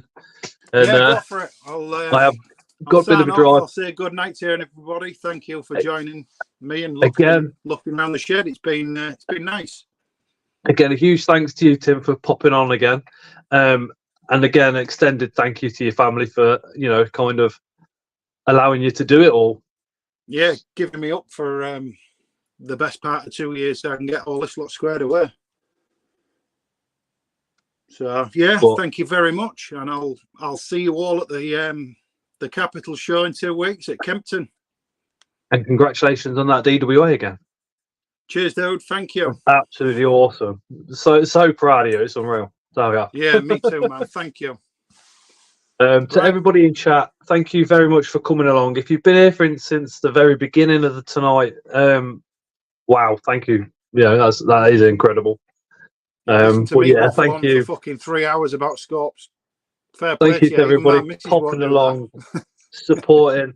Again, if you want to contact Tim about things he's got for sale and everything else, Tim Baxter, Just Scorpions on Facebook, or you could pop along to the Facebook group, Scorpion Hobbyist UK. And if that's not enough for you, you can see Tim at every single invert show and the BTS working at the CFTN table, where he's also got his Scorpions for sale there as well. And if you want to get your first Scorpion and you want a decent advice, you know where to go. Thank you very much. No worries. But yeah, night everybody. Take care. Night all.